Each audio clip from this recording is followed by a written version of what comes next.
Please subscribe to our YouTube channel and press the bell icon for the latest updates.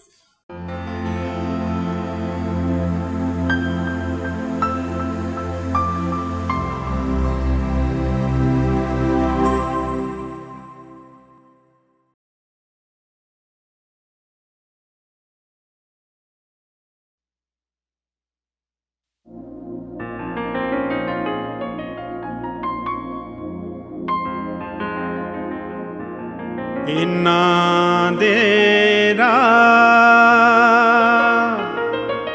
ਅਵਲੜੇ ਨੇ ਇਹ ਬੱਦਲ ਖਾਰੇ ਨੇ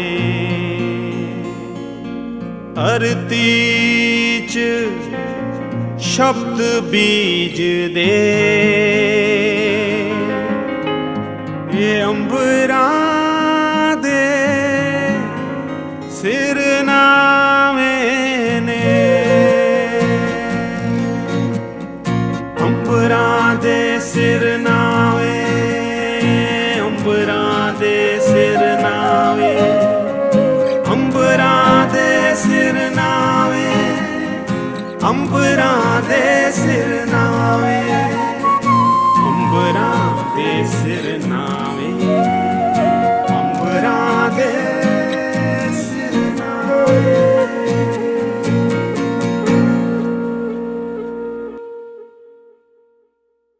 ਦੋਸਤੋ, ਤੁਹਾਡਾ ਸਾਰਿਆਂ ਦਾ ਇੱਕ ਵਾਰ ਫਿਰ ਸਵਾਗਤ। ਅੱਜ ਜਿਹੜੇ ਆਪਾਂ ਕਾਲਮ ਸ਼ੁਰੂ ਕੀਤਾ ਬਰਾਂਦੇ ਸਡਾਵੇਂ, ਉਹਦੇ 'ਚ ਅਸੀਂ ਵੱਖ-ਵੱਖ ਸ਼ਖਸੀਅਤਾਂ ਨਾਲ ਤੁਹਾਡੀ ਮੁਲਾਕਾਤ ਕਰਾਉਂਦੇ ਹਾਂ। ਅੱਜ ਸਾਡੇ ਸਟੂਡੀਓ 'ਚ ਮੈਡਮ ਸੁਸ਼ੀਲ ਕੌਰ ਜੀ ਉੱਘੇ ਸਮਾਜ ਸੇਵੀ, ਸੇਵਾ ਦੇ ਪੁੰਜ ਸਾਡੇ ਦਰਮਿਆਨ ਨੇ। ਅਸੀਂ ਉਹਨਾਂ ਦੀ ਜ਼ਿੰਦਗੀ ਬਾਰੇ, ਉਹਨਾਂ ਦੇ ਮਿਸ਼ਨ ਬਾਰੇ ਗੱਲਬਾਤ ਕਰਾਂਗੇ। ਸਭ ਤੋਂ ਪਹਿਲਾਂ ਮੈਡਮ ਸੁਸ਼ੀਲ ਜੀ, ਤੁਹਾਡਾ ਬਹੁਤ-ਬਹੁਤ ਧੰਨਵਾਦ। ਤੁਹਾਨੂੰ ਜੀ ਆਇਆਂ ਨੂੰ ਸਾਡੀ ਟੀਮ ਵੱਲੋਂ, ਮਨਦੀਪ ਸਿੱਧੂ ਹੁਣਾਂ ਦੇ ਬੇਸ ਵੱਲੋਂ, ਉਹਨਾਂ ਦੀ ਕੰਪਨੀ ਵੱਲੋਂ ਬਹੁਤ-ਬਹੁਤ ਜੀ ਆਇਆਂ ਤੁਹਾਡਾ। Thank you. ਮੈਡਮ ਜੀ, ਮੇਰਾ ਪਹਿਲਾ ਸਵਾਲ ਇਹ ਹੈ ਕਿ ਜਦੋਂ ਅਸੀਂ ਕੋਈ ਵੀ ਮਨ ਵਿੱਚ ਧਾਰਨਾ ਲੈ ਕੇ ਚੱਲਦੇ ਆ, ਜ਼ਿੰਦਗੀ ਵਿੱਚ ਬੜੀ ਉਥਲ ਪੁਥਲ ਆਉਂਦੀ ਆ। ਮੈਂ ਇਸ ਕਿਉਂਕਿ ਬਾਬਾ ਬੁੱਧ ਸਿੰਘ ਢਾਹਾਂ ਜੀ ਦੇ ਨਾਲ ਤੁਸੀਂ ਲੰਬੇ ਸਮੇਂ ਤੋਂ ਜੁੜ ਕੇ ਇੱਕ ਸੇਵਾ ਕਰਦੇ ਰਹੇ ਆ, ਇੱਕ ਮਿਸ਼ਨ ਦੇ ਨਾਲ ਜੁੜ ਗਏ ਆ, ਗੁਰੂ ਨਾਨਕ ਮਿਸ਼ਨ ਦੇ ਨਾਲ ਜੁੜ ਗਏ ਆ। ਤੇ ਕੋਈ ਵੀ ਮਤਲਬ ਵਿਸ਼ਵ ਵਿੱਚ ਵੀ ਬੈਠਾ ਕੋਈ ਵੀ ਅਜਿਹਾ ਸ਼ਖਸ, ਇਹੋ ਜਿਹਾ ਪੰਜਾਬੀ ਨਹੀਂ ਹੋਊਗਾ ਜਿਹੜਾ ਬਾਬਾ ਬੁੱਧ ਸਿੰਘ ਜੀ ਦੇ ਨਾਮ ਤੋਂ ਜਾਣੂ ਨਹੀਂ ਹੋਊਗਾ। ਤੇ ਮੈਂ ਸਮਝਦਾ ਹਾਂ ਕਿ ਬਾਬਾ ਬੁੱਧ ਸਿੰਘ ਢਾਹਾਂ ਕਲੇਰਾਂ ਦੇ ਸੰਪਰਕ ਵਿੱਚ ਜਿਹੜੇ ਲੋਕ ਆਉਂਦੇ ਆ, ਤੇ ਉਹ ਵੀ ਆਮ ਲੋਕ ਨਹੀਂ ਹੋਣਗੇ, ਉਹਨਾਂ ਵਾਂਗੂ ਸੋਚਦੇ ਹੋਣਗੇ, ਉਹਨਾਂ ਦੀ ਸੇਵਾ ਤੋਂ ਪ੍ਰਭਾਵਿਤ ਹੋਏ ਹੋਣਗੇ, ਤੇ ਤਾਂ ਹੀ ਉੱਥੇ ਉਹਨਾਂ ਤੱਕ ਪਹੁੰਚ ਕੇ ਉਹਨਾਂ ਦੇ ਨਾਲ ਸੇਵਾ ਕਰਦਾ ਵਾ। ਤੇ ਮੇਰਾ ਪਹਿਲਾ ਸਵਾਲ ਇਹ ਹੈ ਕਿ ਇਹ ਕਿੱਦਾਂ ਸਬੱਬ ਬਣਿਆ, ਕਦੋਂ ਬਣਿਆ, ਕਿੱਥੇ ਬਣਿਆ ਕਿ ਤੁਸੀਂ ਬਾਬਾ ਬੁੱਧ ਸਿੰਘ ਜੀ ਨਾਲ ਰਲ ਕੇ, ਉਹਨਾਂ ਦੇ ਮਿਸ਼ਨ ਨਾਲ ਰਲ ਕੇ ਇਹ ਸੇਵਾ ਦਾ ਕੰਮ ਸ਼ੁਰੂ ਕੀਤਾ? ਮੈਂ ਲੰਬੇ ਸਮੇਂ ਤੋਂ, ਪਿਛਲੇ 30-35 ਸਾਲ ਤੋਂ ਸੇਵਾ ਦੇ ਇਸ ਮਿਸ਼ਨ ਦੇ ਨਾਲ ਜੁੜੀ ਹੋਈ ਹਾਂ। ਤੇ ਤੁਸੀਂ ਅੱਜ ਇੱਥੇ ਬੁਲਾ ਕੇ ਤੇ ਸਾਡੀਆਂ ਸੇਵਾਵਾਂ ਨੂੰ ਲੋਕਾਂ ਦੇ ਵਿੱਚ ਦੱਸਣ ਵਾਸਤੇ ਮੇਰੇ ਨਾਲ ਇਹ ਵਾਰਤਾਲਾਪ ਤੁਸੀਂ ਕਰ ਰਹੇ ਹੋ। ਮੈਂ ਸਭ ਤੋਂ ਪਹਿਲਾਂ ਤੁਹਾਡੀ ਧੰਨਵਾਦੀ ਹਾਂ। ਸੇਵਾ ਦੀ ਗੱਲ ਤੁਸੀਂ ਕੀਤੀ ਆ। ਹਰ ਕੋਈ, ਜਿਹੜਾ ਵੀ ਕੋਈ ਬੰਦਾ ਇਸ ਸੰਸਾਰ ਵਿੱਚ ਆਉਂਦਾ, ਮੈਂ ਹਮੇਸ਼ਾ ਇਹ ਗੱਲ ਕਹਿੰਦੀ ਆ ਕਿ ਆਪਣੀ ਮਰਜ਼ੀ ਦੇ ਨਾਲ ਕੋਈ ਵੀ ਬੰਦਾ ਸੇਵਾ ਦੇ ਖੇਤਰ ਵਿੱਚ ਨਹੀਂ ਆ ਸਕਦਾ, ਕਿਉਂਕਿ ਜਿਸ ਤੇ ਉਸ ਪਰਮਾਤਮਾ ਦੀ ਕਿਰਪਾ ਹੁੰਦੀ ਹੈ, ਜਿਸ ਤੇ ਮੱਥੇ 'ਚ ਲਿਖਿਆ ਹੋਇਆ ਹੁੰਦਾ ਕਿ ਤੂੰ ਸਮਾਜ 'ਚ ਜਾ ਕੇ ਇਹ ਕੰਮ ਕਰਨਾ। ਤੇ ਮੇਰੇ ਖਿਆਲ 'ਚ ਮੈਂ ਇਹ ਆਪਣੇ ਪਿੰਡੇ ਤੇ ਹੰਢਾ ਕੇ ਇਹ ਤੁਹਾਨੂੰ ਦੱਸਣਾ ਚਾਹੁੰਦੀ ਹਾਂ ਕਿ ਸੇਵਾ, ਮੈਂ ਆਪਣੇ ਆਪ ਨਹੀਂ ਆਈ ਸੇਵਾ ਦੇ ਖੇਤਰ ਵਿੱਚ। ਨੋ ਡਾਊਟ ਤੁਸੀਂ ਆਪਣੇ ਪਰਿਵਾਰ ਤੋਂ ਜੋ ਕੁਝ ਸਿੱਖਦੇ ਹੋ, ਤੁਹਾਡੇ ਅੰਦਰ ਹੁੰਦਾ ਸਾਰਾ ਕੁਝ। ਪਰ ਬਾਬਾ ਬੁੱਧ ਸਿੰਘ ਹੋਰਾਂ ਦੇ ਕੋਲ ਆ ਕੇ ਮੈਂ 1988 ਦੇ ਵਿੱਚ ਮੈਂ ਗੁਰੂ ਨਾਨਕ ਮਿਸ਼ਨ ਢਾਹਾਂ ਕਲੇਰਾਂ ਵਿੱਚ ਆਈ। ਚਾਚਾ ਚੰਡੀਗੜ੍ਹੀਆ ਗੁਰਨਾਮ ਸਿੰਘ ਤੀਰ, ਉਹਨਾਂ ਨੇ ਮੈਨੂੰ ਬਾਬਾ ਬੁੱਧ ਸਿੰਘ ਹੋਰਾਂ ਦੇ ਕੋਲ ਭੇਜਿਆ, ਕਿਉਂਕਿ ਉਹ ਜਾਣਦੇ ਸੀਗੇ ਸਾਨੂੰ ਤੇ ਉਹਨਾਂ ਨੂੰ ਮੇਰੀ ਪ੍ਰੋਬਲਮ ਦਾ ਵੀ ਪਤਾ ਸੀਗਾ। ਤੇ ਫਿਰ ਉਹਨੇ ਸੋਚਿਆ ਕਿ ਇਸ ਬੇਟੀ ਨੂੰ ਆਪਾਂ ਬਾਬਾ ਬੁੱਧ ਸਿੰਘ ਜੀ, ਕਿਉਂਕਿ ਬਾਬਾ ਜੀ ਬਹੁਤ ਵਾਰ ਉਹਨਾਂ ਦੇ ਕੋਲ ਜਾ ਕੇ ਹਮੇਸ਼ਾ ਉਹਨਾਂ ਨੂੰ ਕਹਿੰਦੇ ਸੀ ਕਿ ਮੈਨੂੰ ਇੱਕ ਇਸ ਤਰ੍ਹਾਂ, ਕਿਉਂਕਿ ਜਦੋਂ ਤੁਸੀਂ ਪਿੰਡ ਦੇ ਵਿੱਚ ਕੋਈ ਇਸ ਤਰ੍ਹਾਂ ਦੀ ਚੀਜ਼ ਬਣਾਉਂਦੇ ਹੋ ਤੇ ਤੁਹਾਨੂੰ ਸੱਚੀ ਉਸ ਤਰ੍ਹਾਂ ਦੇ ਬੰਦੇ ਚਾਹੀਦੇ ਨੇ ਜਿਨ੍ਹਾਂ ਦੇ ਅੰਦਰ ਡੈਡੀਕੇਸ਼ਨ ਹੋਵੇ ਜਾਂ ਸਮਝਦੇ ਹੋਣ ਕਿ ਕਿਵੇਂ ਕੰਮ ਕਰਨਾ ਤੁਸੀਂ। ਤੇ ਉਹਨਾਂ ਨੂੰ ਮੇਰੇ 'ਚ ਲੱਗਿਆ ਹੋਣਾ ਤੀਰ ਸਾਹਿਬ ਨੂੰ, ਫਿਰ ਉਹਨਾਂ ਨੇ ਮੈਨੂੰ ਬਾਬਾ ਜੀ ਦੇ ਕੋਲ ਭੇਜ ਦਿੱਤਾ। ਮੈਂ 1988 ਵਿੱਚ ਆਈ ਸੀ ਤੇ ਮੈਂ ਲਗਭਗ 34 ਸਾਲ ਮੈਂ ਬਾਬਾ ਬੁੱਧ ਸਿੰਘ ਦੇ ਨਾਲ ਕੰਮ ਕੀਤਾ। ਅੱਛਾ, ਜਦੋਂ ਤੁਸੀਂ ਬਾਬਾ ਬੁੱਧ ਸਿੰਘ ਜੀ ਦੇ ਸੰਪਰਕ ਚ ਆਏ ਤੇ ਉਹ ਜਿਹੜਾ ਮਿਲਣ ਦੀ ਤਾਂ ਕਹਿ ਲਓ ਵੀ ਬਾਬਾ ਬੁੱਧ ਸਿੰਘ ਜੀ ਬਾਰੇ ਤੁਸੀਂ ਪਹਿਲਾਂ ਸੋਚਿਆ ਹੋਊਗਾ, ਜਾਂ ਉਹ ਤੀਰ ਸਾਹਿਬ ਹੋਣਾ ਨੇ ਜਾਂ ਬੱਬੂ ਤੀਰ ਹੋਣਾ ਨੇ ਤੁਹਾਨੂੰ ਦੱਸ ਦਿੱਤਾ ਹੋਊਗਾ ਬਾਬਾ ਬੁੱਧ ਸਿੰਘ ਜੀ ਬਾਰੇ, ਤੇ ਵਾਈਬ੍ਰੇਟ ਤਾਂ ਉਦੋਂ ਹੀ ਸਾਰਾ ਕੁਝ ਤੁਹਾਡੇ ਅੰਦਰ ਹੋ ਗਿਆ ਹੋਊਗਾ। ਤੇ ਜਦੋਂ ਉਹਨਾਂ ਨੂੰ ਮਿਲੇ ਤੁਸੀਂ, ਪਹਿਲਾ ਪਲ ਮਿਲਣ ਦਾ ਉਹ ਕਿੱਦਾਂ ਮਹਿਸੂਸ ਕੀਤਾ ਸੀ? ਵਿਸ਼ਾਲ ਜੀ, ਬਿਲਕੁਲ ਵੀ ਮੈਂ ਬਾਬਾ ਬੁੱਧ ਸਿੰਘ ਬਾਰੇ ਕੁਝ ਵੀ ਨਹੀਂ ਸੀ ਜਾਣਦੀ, ਨਾ ਮੈਂ ਕਦੀ ਉਹਨਾਂ ਦਾ ਨਾਂ ਸੁਣਿਆ ਸੀ ਤੇ ਨਾ ਮੈਂ ਕਦੀ ਉਸ ਪਿੰਡ ਦਾ ਨਾਂ ਸੁਣਿਆ ਸੀ। ਤੇ ਜਦੋਂ ਮੈਂ ਬਾਬਾ ਜੀ ਦੇ ਕੋਲ ਆਈ ਤੇ ਕਿਉਂਕਿ ਤੀਰ ਸਾਹਿਬ ਨੇ ਮੈਨੂੰ ਕਿਹਾ ਕਿ ਤੁਸੀਂ ਉਹਨਾਂ ਨੂੰ ਜਾ ਕੇ ਮਿਲਿਓ, ਤੇ ਮੈਂ ਬਾਬਾ ਜੀ ਕੋਲ ਆਈ ਤੇ ਬਾਬਾ ਜੀ ਖੇਤਾਂ ਵਿੱਚ ਸੀਗੇ ਤੇ ਉਹਨਾਂ ਨੇ ਕਿਹਾ ਕਿ ਸਕੂਟਰ ਸੀ ਮੇਰੇ ਕੋਲ ਹੁੰਦਾ ਉਸ ਟਾਈਮ ਤੇ ਮੈਂ ਗਈ ਤੇ ਉਹ ਖੇਤਾਂ ਦੇ ਵਿੱਚ ਆਪਣਾ ਕੰਮ ਕਰਾਉਂਦੇ ਸੀ ਤੇ ਮੈਂ ਗਈ ਤੇ ਬੈਠ ਗਿਆ ਸੀ ਉੱਥੇ। ਇੱਕ ਮੋਟਰ ਸੀ ਉਹਨਾਂ ਦੀ, ਉੱਥੇ ਬੈਂਚ ਬੂੰਚ ਜਾਂ ਕੁਛ ਤਾਂ ਇਦਾਂ ਦਾ ਕੁਛ ਨਹੀਂ ਸੀ ਤੇ ਅਸੀਂ ਉੱਥੇ ਹੀ ਬੈਠ ਗਏ, ਥੱਲੇ ਹੀ ਬੈਠ ਗਏ। ਉਹ ਥੜੀ ਜੀ ਤੇ ਬੈਠੇ ਸੀ ਤੇ ਮੈਂ ਥੱਲੇ ਬੈਠ ਗਈ ਉਹਨਾਂ ਦੇ ਕੋਲ ਤੇ ਕਹਿੰਦੇ ਬੇਟਾ ਬੱਚੂ ਕਹਿੰਦੇ ਸੀਗੇ ਕਿ ਇੱਥੇ ਆ ਜਾਓ। ਮੈਂ ਕਿਹਾ ਨਹੀਂ ਬਾਬਾ ਜੀ ਕੋਈ ਨਹੀਂ, ਬੜਾ ਸੋਹਣਾ ਠੰਡੀ ਸ਼ਾਮ ਹੈ, ਇੱਥੇ ਬੈਠ ਜਾਂਦੀ। ਤੇ ਉਹ ਮੈਂ ਉਹਨਾਂ ਨੂੰ ਸਾਰੀਆਂ ਗੱਲਾਂ ਦੱਸੀਆਂ ਕਿ ਕਿਵੇਂ ਕਿਵੇਂ ਮੈਂ ਕੀ ਕਰਦੀ, ਮੈਂ ਕਿੱਥੋਂ ਆਈ, ਕਿੱਥੇ ਦੀਆਂ ਪੁੱਛ ਕੇ। ਤੇ ਉਹ ਮੈਨੂੰ ਕਹਿੰਦੇ ਕਿ ਅਸੀਂ ਇੱਕ ਮੈਗਜ਼ੀਨ ਕੱਢਣਾ ਆ ਤੇ ਤੀਰ ਸਾਹਿਬ ਕਹਿੰਦੇ ਕਿ ਮੈਂ ਤੁਹਾਨੂੰ ਇੱਕ ਐਡੀਟਰ ਦੇਣਾ। ਤੇ ਮੈਂ ਘਬਰਾ ਗਈ, ਮੈਂ ਕਿਹਾ ਬਾਬਾ ਜੀ ਨਹੀਂ, ਮੈਂ ਮੈਗਜ਼ੀਨ ਦਾ ਤਾਂ ਮੇਰਾ ਕੋਈ ਉਹ ਨਹੀਂ ਹੈਗਾ, ਨੋ ਡਾਊਟ ਮੈਨੂੰ ਪੰਜਾਬੀ ਬਹੁਤ ਆਉਂਦੀ ਆ, ਪਰ ਵੀ ਆਹ ਮੈਗਜ਼ੀਨ ਵਗੈਰਾ ਕੱਢਣ ਦਾ ਮੇਰਾ ਕੋਈ ਤਜਰਬਾ ਨਹੀਂ ਹੈਗਾ। ਕਹਿੰਦੇ ਨਹੀਂ, ਉਹ ਤੀਰ ਸਾਹਿਬ ਤੁਹਾਨੂੰ ਆਪ ਹੀ ਦੱਸ ਦੇਣਗੇ। ਤੇ ਫਿਰ ਉਹਨਾਂ ਨੇ ਮੈਨੂੰ ਪੁੱਛਿਆ ਅੱਛਾ ਚਲੋ ਤੁਸੀਂ ਕਿਵੇਂ ਕਰੋਗੇ, ਤੁਸੀਂ ਜਲੰਧਰ ਤੋਂ ਸਾਡੇ ਕੋਲ ਆਇਆ ਕਰੋਗੇ ਜਾਂ ਤੁਸੀਂ ਸਾਡੇ ਕੋਲ ਇੱਥੇ ਸ਼ਿਫਟ ਕਰੋਗੇ? ਤੇ ਮੈਂ ਹੁਣ ਵੀ ਕਈ ਵਾਰ ਮਤਲਬ ਜਦੋਂ ਹੀ ਕੋਈ ਮੈਨੂੰ ਮਿਲਦਾ ਤੇ ਮੈਂ ਗੱਲ ਕਰਦੀ ਆ ਕਿ ਮੈਂ ਬਾਬਾ ਜੀ ਨੂੰ ਇੱਕਦਮ ਕਿਹਾ, ਮੈਂ ਕਿਹਾ ਬਾਬਾ ਜੀ ਨੋ ਮੈਂ ਜਲੰਧਰ ਤੋਂ ਅਪ ਡਾਊਨ ਕਹੂੰਗੀ, ਮੈਂ ਪਿੰਡ ਵਿੱਚ, ਮੈਂ ਕਿੱਦਾਂ ਪਿੰਡ ਵਿੱਚ ਰਹਿ ਸਕਦੀ ਆ, ਕਿਉਂਕਿ ਨਾ ਤਾਂ ਮੈਂ ਹਲੇ ਅਦਾਰਾ ਦੇਖਿਆ ਸੀ ਨਾ ਮੈਨੂੰ ਬਾਬਾ ਜੀ ਬਾਰੇ ਪਤਾ ਸੀ। ਤੇ ਮੈਂ ਕਿਹਾ ਨਹੀਂ ਜੀ ਨਹੀਂ, ਮੈਂ ਪਿੰਡ ਵਿੱਚ ਨਹੀਂ ਰਹਿਣਾ। ਕਹਿੰਦੇ ਚਲੋ ਬੱਚੋ ਤੁਸੀਂ ਦੇਖ ਲਿਓ ਵੀ ਉਹਦਾ ਆਉਣਾ ਔਖਾ ਹੋਣਾ ਤੁਹਾਡੇ ਲਈ ਏਡੀ ਦੂਰ ਤੋਂ, ਵੀ ਜਦ ਕੰਮ ਇੱਥੇ ਕਰਨਾ। ਤੇ ਮੈਂ ਚੁੱਪ ਕਰ ਗਈ। ਫਿਰ ਉਹਨਾਂ ਨੇ ਅਗਲੀ ਗੱਲ ਕੀਤੀ ਕਿ ਤੁਸੀਂ ਸਾਡੇ ਤੋਂ ਕੀ ਲਓਗੇ? ਤੇ ਵਿਸ਼ਾਲ ਜੀ ਮੇਰੇ ਕੋਲ ਨਾ ਕੋਈ ਡਿਗਰੀ, ਮੈਂ ਹੁਣ ਤੱਕ ਵੀ ਲੋਕਾਂ ਨੂੰ ਇਹ ਕਹਿੰਦੀ ਕਿ ਮੈਂ ਤਾਂ ਸਕੂਲ ਹੀ ਨਹੀਂ ਗਈ, 10-12 ਜਮਾਤਾਂ ਕੋਈ ਪੜ੍ਹਾਈ ਤਾਂ ਹੈ ਨਹੀਂ ਅੱਜ ਦੇ ਟਾਈਮ ਤੇ ਕਿ ਲੋਕਾਂ ਨੇ PhDਆਂ ਕੀਤੀਆਂ। ਤੇ ਮੈਨੂੰ ਉਹ ਡਰ ਵੀ ਸੀ। ਮੈਂ ਕਿਹਾ ਬਾਬਾ ਜੀ ਵੀ ਮੇਰੇ ਕੋਲ ਕਿਹੜਾ ਕੋਈ ਡਿਗਰੀ ਹੈ ਕਿ ਮੈਂ ਤੁਹਾਨੂੰ ਕਹਾਂ ਕਿ ਮੈਨੂੰ ਇਸ ਜੌਬ ਲਈ ਤੁਸੀਂ ਇੰਨੇ ਪੈਸੇ ਦੇ ਦਿਓ। ਮੈਂ ਕਿਹਾ ਬਾਬਾ ਜੀ ਮੈਂ ਪੈਸੇ ਲੈਣ ਨਹੀਂ ਆਉਣਾ, ਮੈਂ ਤਾਂ ਜਿੰਨੀ ਕੁ ਮੈਨੂੰ ਸਮਝ ਆ ਮੈਂ ਤਾਂ ਤੁਹਾਡੇ ਗੁਰੂ ਨਾਨਕ ਮਿਸ਼ਨ ਨੂੰ ਉਹ ਦੇਣ ਆਈ ਹਾਂ। ਤੇ ਬਾਬਾ ਜੀ ਉੱਠ ਕੇ ਖੜੇ ਹੋ ਗਏ। ਉਹ ਮੈਨੂੰ ਕਹਿੰਦੇ ਕਿ ਪਹਿਲੀ ਵਾਰ ਮੈਨੂੰ 4-5 ਸਾਲ ਹੋ ਗਏ ਅਦਾਰਾ ਚਲਾਉਂਦੇ ਆ, ਸਭ ਤੋਂ ਪਹਿਲਾਂ ਆ ਕੇ ਲੋਕ ਇਹ ਗੱਲ ਕਰਦੇ, ਚਾਹੇ ਕੋਈ ਸਵੀਪਰ ਹੀ ਹੋਵੇ, ਵੀ ਸਾਨੂੰ ਕਿੰਨੇ ਪੈਸੇ ਦੇਣਗੇ? ਬਈ ਬੱਚੂ ਤੂੰ ਸੱਚੀ ਇਦਾਂ ਕਹਿੰਦੀ? ਮੈਂ ਕਿਹਾ ਹਾਂਜੀ ਮੈਂ ਸੱਚੀ ਇਦਾਂ ਕਹਿੰਦੀ ਆ। ਤੇ ਕਹਿੰਦੇ ਚਲੋ ਫੇਰ ਤਾਂ ਮੈਨੂੰ ਲੱਗਦਾ ਵੀ ਸ਼ਾਇਦ ਅਸੀਂ ਕੁਝ ਕਰ ਸਕੀਏ। ਤੇ ਉਸ ਤੋਂ ਬਾਅਦ ਫਿਰ ਮੈਂ ਆਪਣੇ ਉਹ ਆ ਗਈ ਤੇ ਫਿਰ ਬਾਬਾ ਜੀ ਆਪਣੇ ਹਸਪੀਟਲ ਨੂੰ ਚਲੇ ਗਏ। ਤੇ ਫਿਰ ਮੈਂ ਉਸ ਤੋਂ ਬਾਅਦ ਫਿਰ 1 ਮਹੀਨਾ ਫਿਰ ਲੱਗ ਗਿਆ ਕਿਉਂਕਿ ਸੋਚਦੀ ਰਹੀ ਕੀ ਕਰਨਾ। ਹਸਪੀਟਲ ਮੈਂ ਹਲੇ ਦੇਖਿਆ ਨਹੀਂ ਸੀਗਾ। ਤੇ ਫਿਰ ਮੈਂ ਮਤਲਬ ਕਿ ਦਸੰਬਰ 1988 ਵਿੱਚ ਫਿਰ ਮੈਂ ਉੱਥੇ ਹਸਪੀਟਲ ਚਲੇ ਗਈ, ਉੱਥੇ ਸ਼ਿਫਟ ਕੀਤਾ। ਤੇ ਅੱਜ ਜਦੋਂ ਮੈਂ ਸੋਚਦੀ ਆ ਨਾ ਵੀ ਜਿਹੜੇ ਸ਼ਹਿਰਾਂ 'ਚ ਰਹਿਣ ਦੀ ਮੈਂ ਗੱਲ ਕਰਦੀ ਸੀ, ਅੱਜ ਅਸੀਂ ਉਹ ਤਾਂ ਸੀ ਢਾਹਾਂ ਕਲੇਰਾਂ ਤਾਂ ਸੀਗਾ ਬਿਲਕੁਲ ਮੇਨ ਰੋਡ ਤੇ, ਬਈ ਚੰਡੀਗੜ੍ਹ ਨੂੰ ਜਿਹੜੀ ਰੋਡ ਜਾਂਦੀ ਆ, ਜਿੱਥੇ ਅਸੀਂ ਅੱਜ ਕੱਲ੍ਹ ਆ ਟੋਟਲ ਰੂਰਲ ਏਰੀਆ, ਨੇੜੇ ਤੇੜੇ ਵੀ ਕੋਈ ਕੁਛ ਨਹੀਂ, ਲੋਕੀ ਪਿੱਠ ਤੇ ਚੁੱਕ ਕੇ ਮਰੀਜ਼ ਲੈ ਕੇ ਆਉਂਦੇ ਨੇ, ਸਾਰਾ ਬੀਚ ਤੇ ਕੰਢੀ ਦਾ ਏਰੀਆ। ਤੇ ਮੇਰਾ ਉੱਥੋਂ ਬੰਗਿਆਂ ਨੂੰ ਆਉਣ ਨੂੰ ਹੁਣ ਦਿਲ ਨਹੀਂ ਕਰਦਾ। ਇੱਥੇ ਜਦੋਂ ਢਾਹਾਂ ਕਲੇਰਾਂ ਦੇ ਆ ਕੇ ਤੁਸੀਂ ਕੰਮ ਕਰਨਾ ਸ਼ੁਰੂ ਕਰ ਦਿੱਤਾ, ਬਿਲਕੁਲ ਪਹਿਲਾਂ ਮਤਲਬ ਚਲੋ ਔਰਤਾਂ ਜਦੋਂ ਕਿਸੇ ਅਦਾਰੇ ਦੇ ਨਾਲ ਜੁੜਦੀ ਹੈ ਬਹੁਤ ਸਾਰੀਆਂ ਸਮੱਸਿਆ ਵੀ ਉਹਨਾਂ ਨੂੰ ਆਉਂਦੀਆਂ, ਮਿਕਸ ਅਪ ਹੁੰਦੇ ਆ, ਟਾਈਮ ਵੀ ਲੱਗਦਾ। ਆਪਾਂ ਫਿਲਹਾਲ ਗੱਲ ਕਰਦੇ ਹਾਂ ਸੇਵਾ ਦੀ। ਆਪਾਂ ਉਦੋਂ ਹਸਪੀਟਲ ਨੂੰ ਲੋਕਾਂ ਤੱਕ ਉਹਦਾ ਨਾਮ ਪਹੁੰਚਾਉਣ ਦਾ, ਕਿਉਂਕਿ ਪਿੰਡ ਦਾ ਏਰੀਆ ਸੀਗਾ, ਬਹੁਤ ਲੋਕੀ ਜੁੜਦੇ ਵੀ ਨਹੀਂ ਹੋਣੇ, ਤੁਹਾਨੂੰ ਉਹਨੂੰ ਐਡੀ ਵੱਡੀ ਬਿਲਡਿੰਗ, ਐਡੀ ਵੱਡੀ ਇਮਾਰਤ ਤੇ ਇੰਨੀਆਂ ਸਾਰੀਆਂ ਸਹੂਲਤਾਂ ਦੇਣ ਵਿੱਚ ਤੁਹਾਨੂੰ ਕਿਸ ਪ੍ਰੋਸੈਸ ਚੋਂ ਲੰਘਣਾ ਪਿਆ? ਕਿਹੜੀਆਂ ਮੁਸ਼ਕਲਾਂ ਚੋਂ ਲੰਘਣਾ ਪਿਆ? ਬਾਬਾ ਬੁੱਧ ਸਿੰਘ ਜੀ ਦੇ ਨਾਲ ਮੋਢੇ ਦੇ ਨਾਲ ਮੋਢਾ ਜੋੜ ਕੇ ਤੁਸੀਂ ਤੁਰੇ, ਤੇ ਮੈਂ ਉਹਦੇ ਬਾਰੇ ਵੀ ਜਾਣਨਾ ਚਾਹੁੰਦਾ ਤਾਂ ਕਿ ਮਤਲਬ ਜਿਹੜੇ ਸਾਡੇ ਦਰਸ਼ਕ ਆ, ਜਿਹੜੇ ਸਾਡੇ ਦੇਖ ਰਹੇ ਆ, ਜਿਹੜੇ ਤੁਹਾਨੂੰ ਸੁਣ ਰਹੇ ਆ, ਤੇ ਉਸ ਔਰਤ ਬਾਰੇ ਕਿ ਔਰਤ ਕਿੱਦਾਂ ਜਦੋਂ ਧਈਆ ਕਰ ਲੇ ਕਿ ਮੈਂ ਇਹ ਮਿਸ਼ਨ ਨੂੰ ਲੈ ਕੇ ਚੱਲੀ ਤੇ ਮੈਂ ਇਹ ਸਾਰੇ ਕੰਮ ਕਰਨੇ ਆ। ਤੇ ਮੈਂ ਸਮਝਦਾ ਤੁਹਾਡੀ ਗੱਲਬਾਤ ਵੀ ਚਾਨਣ ਮਨਾਰਾ ਹੋਊਗੀ ਉਹਨਾਂ ਵਾਸਤੇ। ਤੇ ਉਹ ਉਹਨਾਂ ਦਿਨਾਂ ਦਾ ਮਤਲਬ ਕਿੱਦਾਂ ਲੋਕਾਂ ਕੋਲੋਂ ਜਾ ਕੇ ਤੁਸੀਂ ਪੈਸਾ ਇਕੱਠਾ ਕਰਦੇ ਹੋਗੇ, ਹਸਪੀਟਲ ਚੈਰੀਟੇਬਲ ਚਲਾਉਣਾ, ਪੇਸ਼ੈਂਟ ਨਾਲ ਕਿੱਦਾਂ ਵਰਤਣਾ, ਜਾਂ ਕੀ ਸਾਰਾ ਕੁਝ ਸੀਗਾ, ਉਹਦੇ ਬਾਰੇ ਤੁਸੀਂ ਸਾਡੇ ਦਰਸ਼ਕਾਂ ਨੂੰ ਵਿਸਥਾਰ ਨਾਲ ਦੱਸੋ ਤੁਹਾਡਾ। ਇਹਦੇ 'ਚ ਕੋਈ ਸ਼ੱਕ ਨਹੀਂ। ਪਹਿਲੀ ਗੱਲ ਤਾਂ ਕਿਸੇ ਔਰਤ ਦਾ ਇਸ ਸਮਾਜ ਵਿੱਚ, ਜਿਵੇਂ ਮੈਂ ਉਸ ਅਦਾਰੇ 'ਚ ਰਹਿ ਕੇ ਕੰਮ ਕੀਤਾ, ਇਹ ਔਖਾ ਬਹੁਤ ਆ। ਤੇ ਮੈਨੂੰ ਵੀ ਉਹਨਾਂ ਸਾਰੀਆਂ ਪ੍ਰੋਬਲਮਾਂ 'ਚ ਲੰਘਣਾ ਪਿਆ। ਇਹਦੇ 'ਚ ਐ ਨਹੀਂ ਹੈਗਾ ਕਿ ਬਾਬਾ ਬੁੱਧ ਸਿੰਘ ਉੱਥੇ ਦੇ ਓਨਰ ਸੀ, ਉਹਨਾਂ ਨੇ ਸਾਰਾ ਕੁਝ ਕੀਤਾ ਤੇ ਮੈਨੂੰ ਕੋਈ ਪ੍ਰੋਬਲਮ ਨਹੀਂ ਆਈ। ਇਦਾਂ ਨਹੀਂ ਹੈਗਾ, ਕਿਉਂਕਿ ਜਿਹੜਾ ਸਾਡਾ ਸਮਾਜ ਆ ਬੜੇ ਪੱਖਾਂ ਤੋਂ ਹਰ ਇੱਕ ਬੰਦੇ ਨੂੰ ਉਹ ਦੇਖਦਾ, ਵਾਚ ਕਰਦਾ ਕਿ ਇਹ ਜਿਹੜਾ ਬੰਦਾ ਇੱਥੇ ਆਇਆ, ਇਹ ਕਿਉਂ ਆਇਆ, ਇਹ ਕਾਹਦੇ ਲਈ ਆਇਆ, ਇਹਦੇ ਪਿੱਛੇ ਦਾ ਮਕਸਦ ਕੀ ਹੋਣਾ ਹੈ ਨਾ। ਉਹ ਸ਼ਾਇਦ ਆਪਣੇ ਢੰਗ ਨਾਲ ਇਹ ਸੋਚਦੇ ਹੋਣਗੇ, ਪਰ ਵਿਸ਼ਾਲ ਜੀ, ਮੈਨੂੰ ਜਦੋਂ ਮੈਂ ਇਸ ਅਦਾਰੇ 'ਚ ਆਈ, ਮੈਨੂੰ ਬਿਲਕੁਲ ਨਹੀਂ ਸੀ ਪਤਾ ਕਿ ਟਰਸਟ ਕੀ ਹੁੰਦਾ ਤੇ ਮਿਸ਼ਨ ਕੀ ਹੁੰਦਾ।